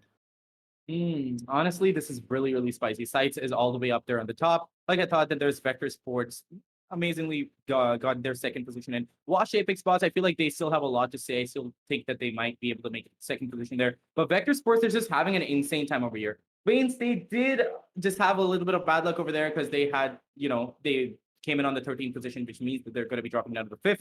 They stood a really good chance, but Board.exe, like I said, they're not being completely consistent, and they're having an on again, off again thing like Team Alu, but Team Alu at this point, they're just becoming a bit too aggressive. And overall, this is what I was expecting. And we finally come to that position where we can predict a little bit at least as to who might come out on top or which teams are going to be in the top 5. And in my opinion, I feel like this is going to be Sites, Vector, Wash Apex Spots, or DX. I'm not really sure whether they're going to be able to make it. Then there's Banes. The other teams, I'm not really sure if they're gonna be able to make that much of a difference, but I feel like the top 5 that we have right now are gonna be remaining in the top 5. The Sites, congratulations for going ahead and taking that first spot as well. Be very happy with total of 60 points right there. If you can just a little bit more, make it 70, 75. Awesome. But yeah, if you guys can't, then it's fine as well. Yeah. I feel like they might just be at the second or the third spot as if they do manage to not able to get a lot of stuff happening on towards match 5. Vector Sports, I feel as if they can actually try and make their way in towards the first spot as well, then that is going to be amazing. That might just be a story to be focused upon because they haven't got themselves a single win, but still, just because of the placement points and the kill points, they're able to get themselves a lot of total points as well. Well, with that, Indeed. I'm going to be jumping straight in towards match 5 really soon. And I feel as if the final match of the day is going to be a spicy one, as we might get to see some insane action happening in towards the final match to just end things off as well. Might just see teams going ahead and taking the fights, targeting certain teams to just not give them that advantage, particularly the side of Vector Sports and the side of Team Sight as well. Word.exe are going to be the ones to look out for as well, because they did this time around, though, challenge the likes of Team Alu over towards the Lava City. Lava City is going to be one place where we're going to be taking our look at. Also going to be taking a look at over towards Countdown, Harvester, and Fragment as well. I feel Harvester is not going to be that much looked upon because Vector Sports, last time we did not see them. Yeah, the last time we did not see them going in over towards the Harvester. So Vector Sports, they kind of have got to know that teams are catching up on where exactly we're landing. Because you do remember in match 3 we had KXB Esports who actually made their way in over towards the Harvester to try and take down the side of Team Vector Sports, and even there was Team Banes as well. Hey, match 5 is ready, so why don't we quickly jump straight into it after the message from our sponsors.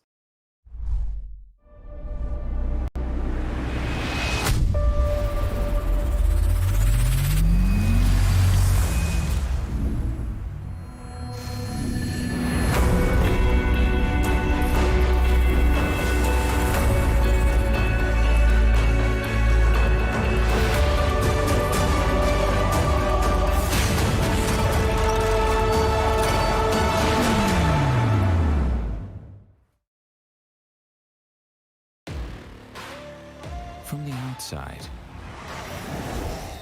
who would know what lies beneath? Unleash it with a machine as savage as you are. This is how legends are made. Lenovo Legion. Stylish outside, savage inside.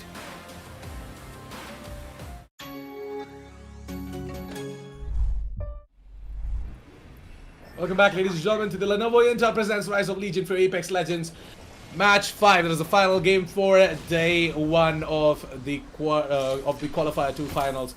We're going to be jumping straight into towards World's Edge once again, and me and Quain are going to walk you through the action for the final match. And yeah, this time, I did tell you, right? I'm going to be seeing the side of Team... oh wow, Vector Sports are back to Harvester. That's good. Interesting. Lava Siphon is the hot drop for this particular match. Interesting. So we're going to be seeing three squads making their way in over towards Lava Siphon. Yeah. Got one squad making their way in over towards the thermal station. What do you... Whoa! Death Wish!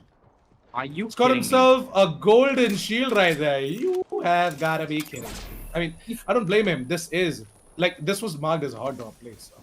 Honestly, but then the fact that he just dropped and found that is just nutty. And honestly, he's probably going to be making the, putting that to good use, because nobody's going to be expecting him to have like a golden shield. They're going to be pushing them in. They're going to be like, you know what, let's take out the other team that are there in this hot drop area so that they don't pick up anything. And little do they know that Deathwish has already picked up an amazing shield for himself. But it's all up to time to tell, because I feel like there were like 3 teams that dropped into that hot drop area, wasn't it? Oh, Maximo! Yep, Vexamar is going to get taken down. We're also going to be seeing Booms and Balgus taking a lot of damage. Going to be seeing Booms going ahead and getting that scan in, but unfortunately, they're going to lose a player. Versus is going to get he's going to get taken down, and it's all going to be down to Boom. I don't think so he's going to be able to do much, man. The Wingman action is going to come in as well. It's going to be Iron Man to go ahead and take him down. Well, Iron Man, much for that name, he's going to live up to it. He's just going to tank all of the bullets, and he's just going to stay alive.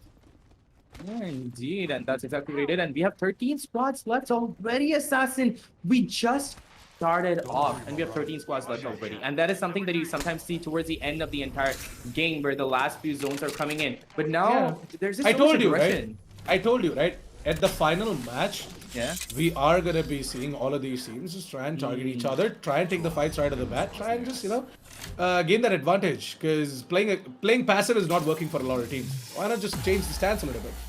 Exactly. True. Then there's this DG default. I haven't seen a lot of DG default so far. But let's see if they're going They to only had 2 players till like the 3rd or the 4th game. Yeah, finally. Finally, they have like all 3 players in. Night King, where were you, buddy?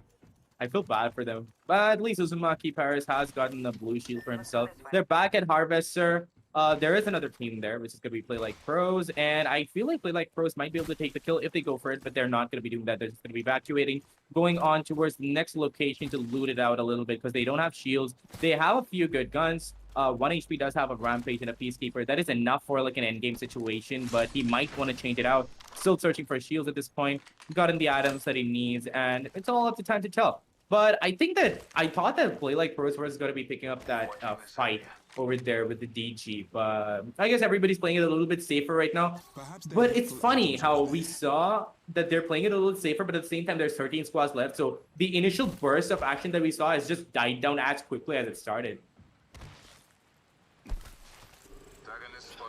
Well, teams like Aviator Esports, Best 9, OP Skills and Play Like Pros, they're the ones who actually, we saw right at the bat in this particular match. And Might be something good this way. really, really looking forward to seeing if, the side of Aviator Esports can just make their way in towards the top 5, because they've already made their way in over towards the top 10, right? OP Skills, we saw them at the 11th spot at the start of the day. Play Like Pros were at the 12th as well. They made their way in towards 10th. Best 9, they were not in the best of 9 as well into the standings, but they still took the kill points, took the placement points, and made their way in towards the 8th position. So these are the teams to actually look out for in the final match. If they can just make a difference and make their way in towards the top 5, awesome. Indeed, and on top of that, KXP Esports too. You can't count them out. They've already made their way up to the 6th.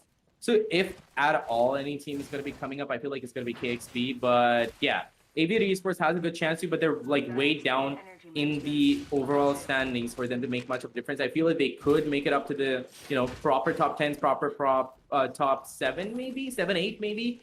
But I don't really think that they can make it up to the top 5. But then we have these other teams from 11 to 20. They are trying their best, but I feel like some of these guys are having connection issues. I've seen some of these teams having like 2 players playing for them, and at least for DG, the last player came in on the last map, Assassin. Not really sure what happened to him. Might have had a power issue, because I've been having power issues myself on top of that.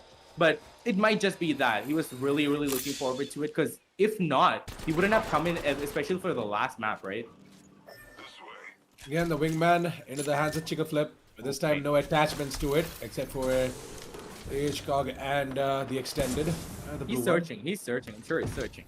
Yeah, he's definitely looking forward to it. But, well, good luck with that, Chica Flip. Because if somebody else is going to be coming in before you find those attachments, I'm pretty sure your teammates are going to be having you backed up. But there's only so much you can do if you're not going to be having proper attachments along with it. But look at this, Zero Resurrected is already going to be dishing out a lot of damage to his opponents. His tracking, Assassin, I swear, even in long distances with a gun like that, he just manages to land all of his shots so amazingly. Through that. And the way he does it, right? It's pretty sweet. It's a sight to witness for sure. The So he satisfying. Like It is. Like you see the numbers racking up, and like instead of seeing individual shots like this 18, 20, and then you see going up to 120, it's amazing, man. But yeah, The way Remox goes ahead and spots out that player. Indeed. And then there's Team Alu over here, Alu Hater, and they picked a good shield for themselves. But you know what, Assassin? I feel like they're gonna be exactly like the way they were before. They're gonna be a little more aggressive, and I feel like they're at a position where they feel like they have nothing more to lose, so they might just want to have a little bit of fun, go in and try to get a few fights and a few kills at least. Team Alu, they made their way on top of the building, but they didn't really have the weapon to go ahead and scout out the area. Well, Flatline is there, but not the best of the scopes. They're still, wow. I like the confidence coming out with Shams, from Shams, by the way. Ada Shams. Even with that scope, I'm gonna go ahead and try and take some pot shots. Gonna announce his presence on top of this building. That might just put Team Alu at a risk. Indeed. And like I said, right, the initial burst of action or adrenaline that we had has like suddenly died down. We still have 13 squads left, 39 players. Nobody has killed anybody. 3 times HCOG. Let's go. No, again, I swear, whenever I see that, again, I'm pretty sure you love it too, but yeah, same thing. Whenever you see that and you're like, finally I've been searching all the entire map for this. When you see that and you pick it up, it's so satisfying for like completing. It fills your soul. It's actually good. It's actually good on the R301 as well. Like R301 has the range to just use the 3x to its full potential. Mostly, even the flatline. There's a sentinel right there. I don't really see the players picking up a sentinel. It's such a good sniper. I like it. Indeed. And like the fire rate is also not that bad. It's kind of like it is an auto Chica flip. Sights. It's just like pushing in, and Chica Flip with the wingman is just dishing out so much damage. The Revenant has put up his ultimate, but he doesn't even need it at this point. He's just gone in and just dished out so much damage. Sights just super explosive from the beginning. I feel like they're gonna be again the last people standing. They might be able to win this out yet again. Don't want to call it out so far, but they're doing really, really well for themselves, Assassins. Hey, the ring is gonna be a little bit of a problem though. It's the first ring, so won't really do a lot of damage, but still, if you're taking a fight, you have to be careful. The side of team's sights are outside of the ring as well. Have to quickly make their way in, and they're going the other way. Interesting. Yeah, they're about to make a long flank, but I mean, they're about to make a long rotation. I hope they have the med kits and the shields that the shield batteries. Yeah. I mean, Chica Flip is running the purple shield, so I mean, shields won't really matter. Let's hope that they have the medkits, enough medkits. Yeah, the medkits. Yeah, my bad. I was trying to say the medkits and the syringes. Ended up saying the shield batteries. But yeah, I know, it happens. To be honest, syringes are just like I feel like syringe is something that is just a bit of a pain in the butt because you have to keep on, you have to keep on injecting it. Yeah, if you have a medkit, you just go ahead and get yourself a full refill. A little longer on the time, but yeah, it's still more advantageous than a syringe. Yes, you have your advantages to the syringe too. Like in the heat of the battle, you can like get those kills. But look at this, Vector Sports again. They're just showing their professionalism so amazingly with a G7 Scout. You would not think that you would want to take that fight from so long away, from so far away with just a G7 Scout. Yes, he has a scope, but it's not good enough of a scope to take that fight. But he's still going to be able to do it. He's still going to be doing it with such finesse. But on the other side, there is definitely a noob picking up a little bit of damage over there and giving a little bit of damage as well. But he's being pushed by the Bloodhound, and there's only so much that he can do, and he just panics, and he's going to be going down to Death Wish. Death Wish, if I'm not wrong, he had picked up the golden shield, and he. Sports lost definitely a noob, and it's gonna be down to Nexus Zabi and Anuj. Hey, the bombardment comes in. It's gonna be the side of Vector Sports to be in a little bit of a trouble. I'm gonna be seeing. Oh wait, hold on a second. Are they about to? Okay. I thought that Nexus Zabi is just gonna drop in that thermite, and maybe commit a suicide or something like that. It's like I'm not gonna give any kill points to anyone. If I die by myself. No, but this is Vector Sports we're talking about. They're not gonna give up till the very end, I guess. Not really. If you find yourselves in a situation where you're like, hey, there's absolutely no escape out of this, then maybe why not just go ahead and commit suicide, man. Don't really allow anyone else to just jump on top of you. You heard it here first, ladies and gentlemen. Assassin with the philosophical answers. I mean, come on, that's a way to avoid giving anyone else kill points. Yeah, you're right. Just eliminate. Look at this. There you go. Oh, no. That's exactly what happens, and that is gonna be non-kebab to just rush it and take Nexus a beat down. And that means what a play coming out from Bird.exe, man. I never saw them coming, by the way.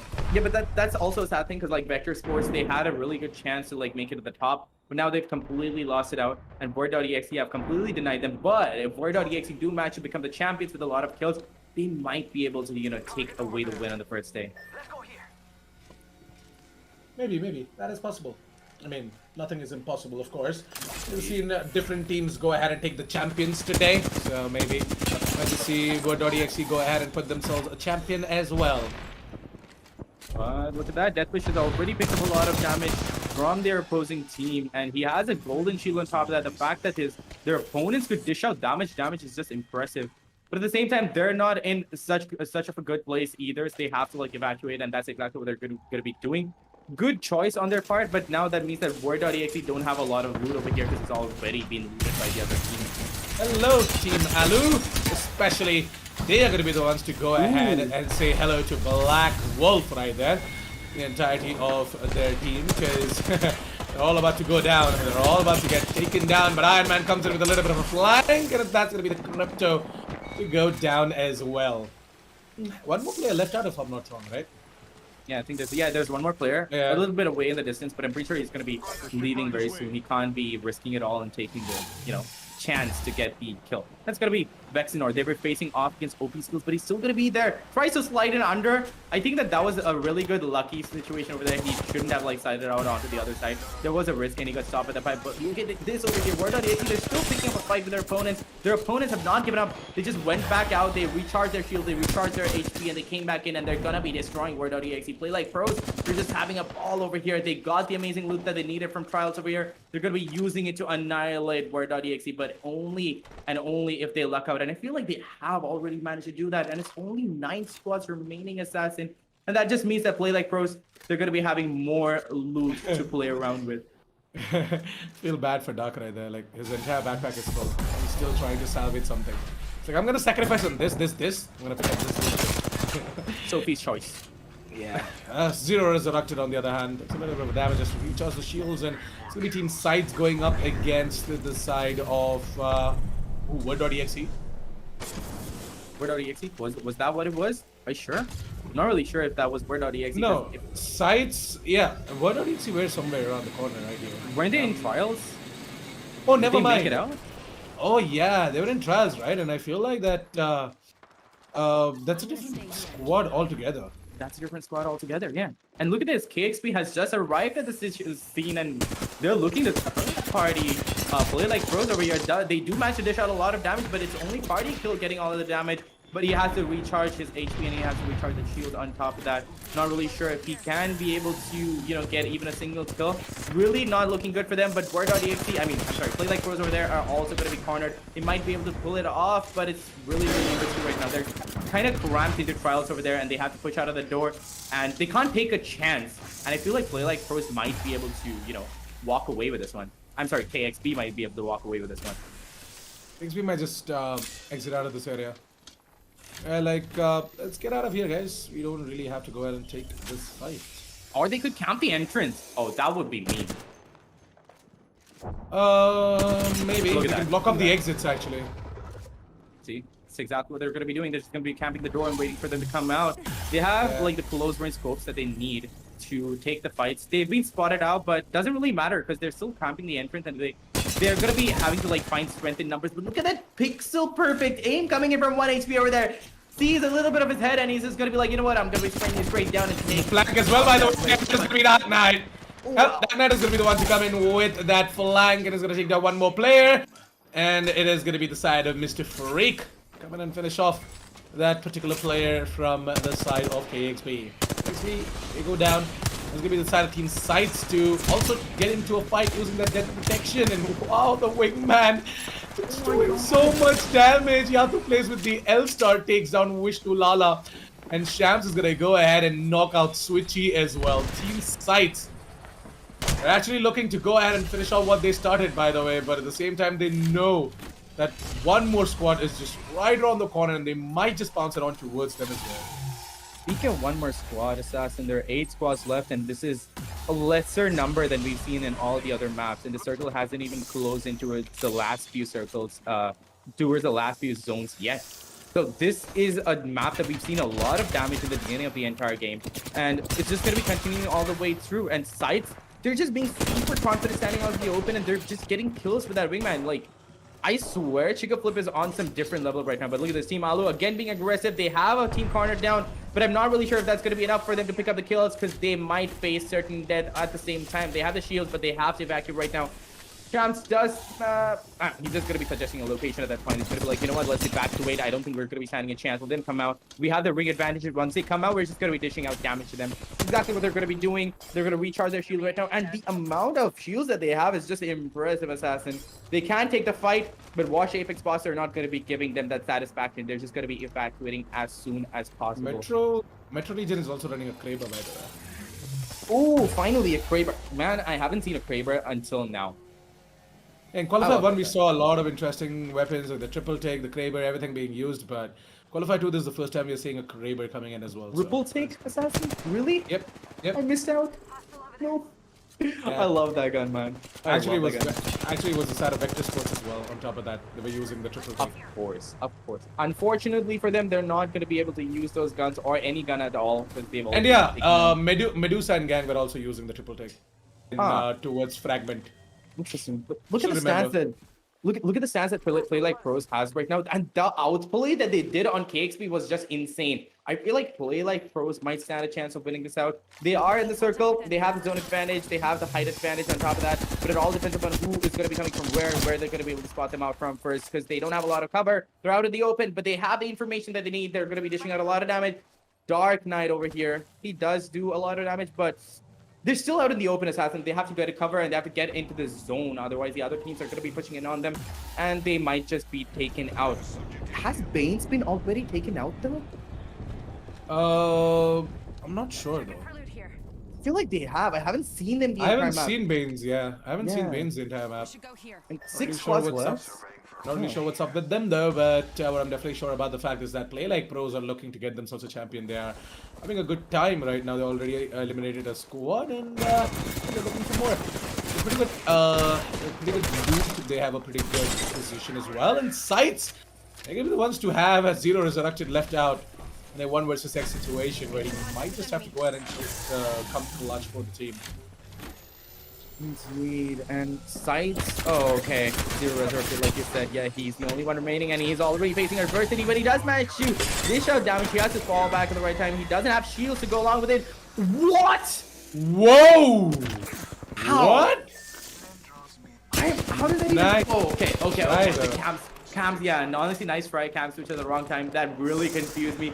But he gave it his all. He tried his best to get that kill, but there were honestly too many people on him, and Sights, they're not going to be able to, get the champion title for themselves. But I think that they got the 4th position, and they also got a lot of kills, so I'm really expecting them to be at the top right now. I kind of am like deciding it. It's going to be them winning it out. There are only 2 players left out, by the way, for this side of this team right here, DGX, DG Default. So, yeah. It's going to be Uzumaki, Paris, and Night King to be going down. 2 squads left out now, and it's going to be Watch Apex Boss going up against the side of team... who exactly is it? Watch Apex versus the side of team... But yeah, Play Like Pros. Play Like Pros was the side of team Watch Apex Bots, and yep, it looks like that Watch Apex Bots are going to be losing 2 players. It's going to be all out of Switchy once again, and do you remember this? Switchy every single time finds himself in a 1 versus 3 situation, and both of these players are going to jump in, and it's going to be Play Like Pros, as I called it. They're going to be the ones to go ahead and come clutch. They're going to be the ones to go ahead and emerge out as champions for the final match of the day.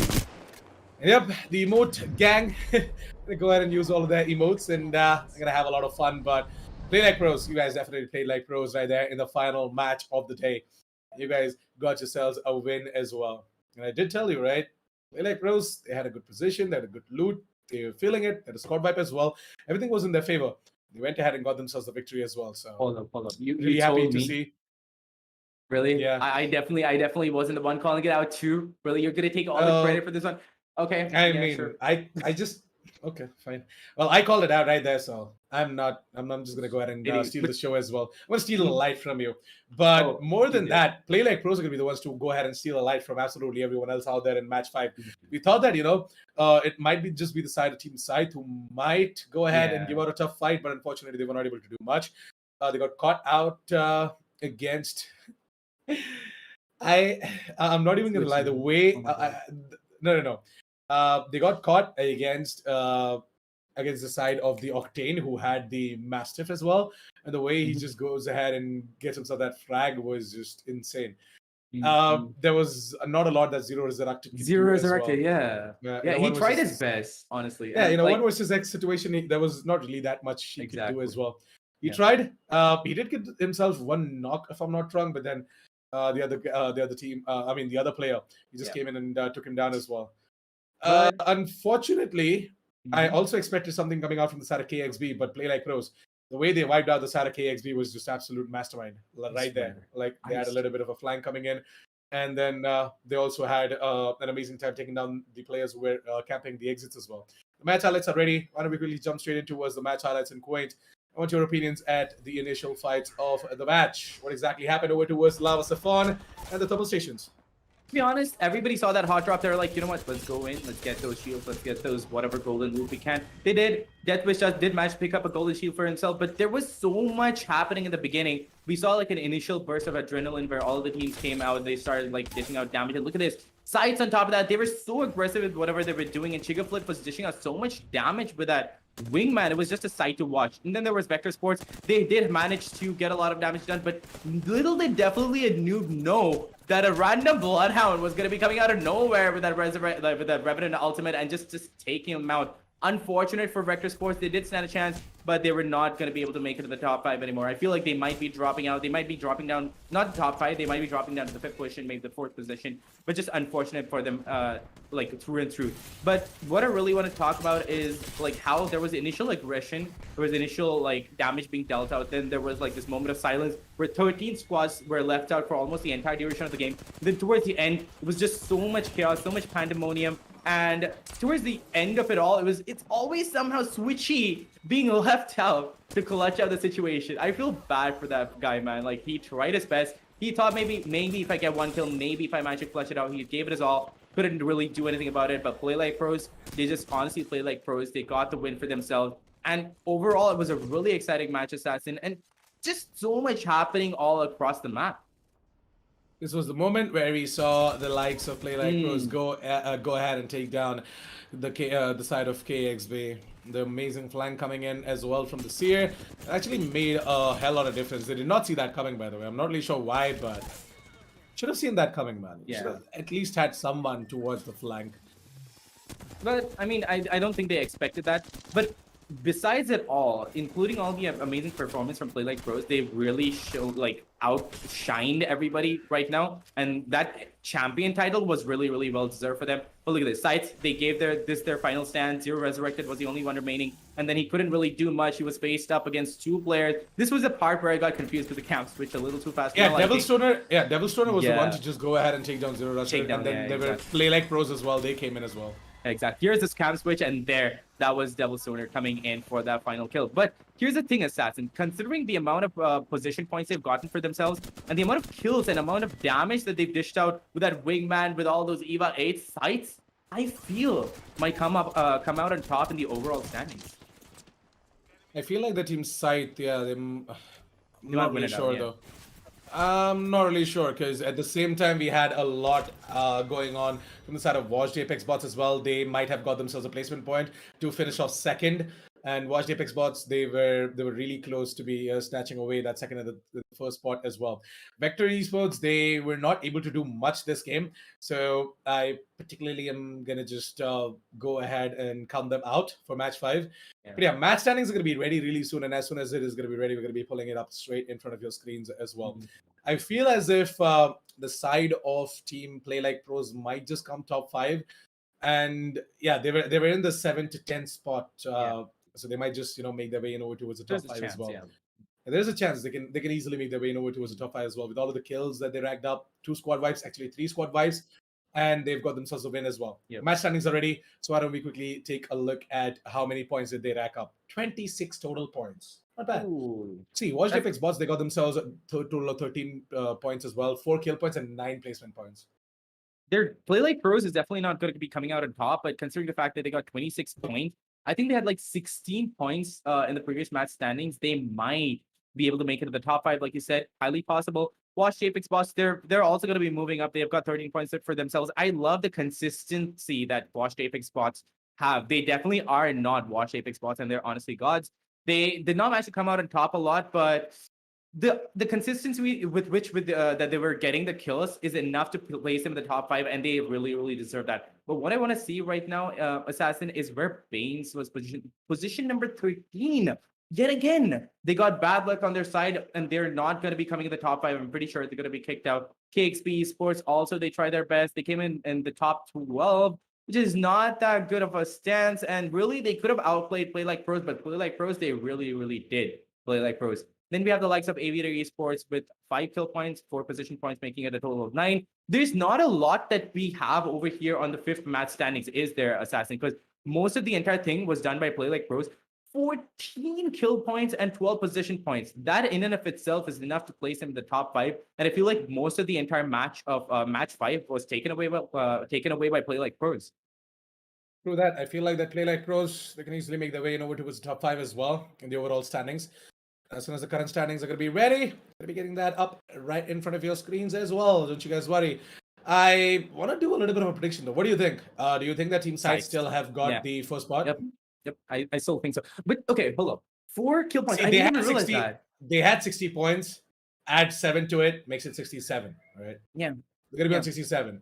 How many points did Vector Sports have? Vector Sports had 56. 56 and 4 makes it 60. And yeah, file standings are ready. Why don't we quickly jump straight into towards the current standings? And then the speculations right here. There you go. There we go. Sites with 67, Vector Sports with 60. Watch Apex bots are going to be taking the 3rd spot, and Play Like Pros have made their way into the 5th spot as well. So, yep, we were right. All the predictions came out to be true. So, we decide of Team Word.exe to be placing themselves between Watch Apex bots and Play Like Pros at the 4th position as well. 45 points right there. Nice one. Baines, they have managed to make their way into 6th. Aviator at 7th, KXB at 8th, Best 9 at 9, OP Skills at 10th, and 11th is going to be taken away by the side of Thunder Buddies. Alu, unfortunately, we're not able to make the cut in towards the top 10, but they're still at the 12th spot. They're still at a total of 19 points, so if they can just try and we do a little bit more tomorrow and day after, they can place themselves in the top 8 at least. Indeed. And but what are your thoughts on the overall standings, though? Honestly, I'm impressed that we called every single thing out and they all came true. Sides came out on top. Baines came out from the top 5, although not that far behind. I really thought they were going to be coming in towards 6, 7, and they perfectly came in on the 6th. Amazingly well done. Aviator Esports, they also had a lot to say. They did a lot of damage. They were playing really well. They have a well-deserved 7th position. KXB, they were having a little bit of a sinusoidal kind of performance. They went down. They came back up. Then we have Vector Sports, Wash Apex Bots, and these guys, they really deserve the positions that they've gotten. And honestly, Wash Apex bots, right? I love the consistency with which they always somehow came out in the 2nd or the 3rd. They weren't doing that bad. They weren't doing amazingly great either, but they were having really good consistency. And the end of the game of Apex, consistency is what you need. And they honestly have that nailed down. A little more fire, a little more aggression, and I feel like Wash Apex bots, at least on the day 2, maybe they might come out on top. Yep.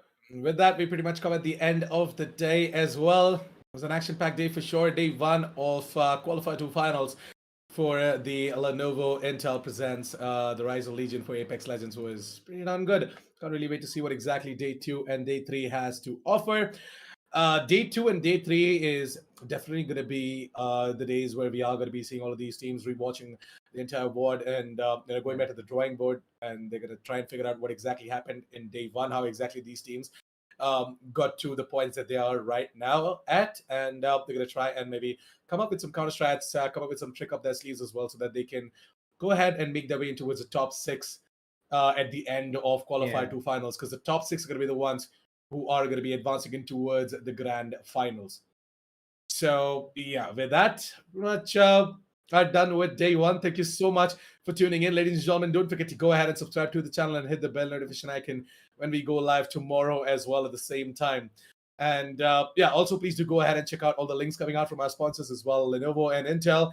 We've got some amazing deals on the beast of the gaming notebooks that they have as well under that banner, powered by the latest Intel Core i7 and i5 processors. So please do go ahead and check them out using the links down in the description below. Register your team for Qualifier 3 if you haven't done so already. Again, everything can be found in the description down below. So all you have to do is just find the description and check out all the links. Just go and browse whatever you guys want to, and support our sponsors. And don't forget to like the stream and share as well. to more and more Apex Legend communities and players out there. Let them know that Rise of Legion, an amazing tournament, is going on like this, and it's going to be going on for the rest of the month as well on all weekends.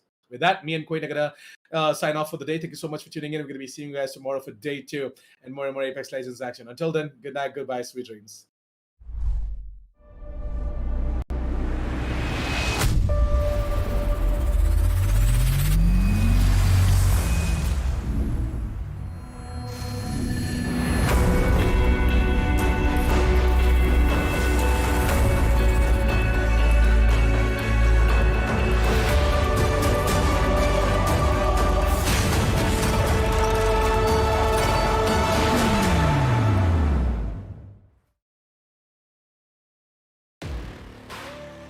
From the outside,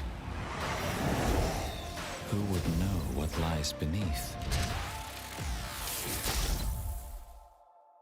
Unleash it with a machine as savage as you are. This is how legends are made. Lenovo Legion. Stylish outside, savage inside.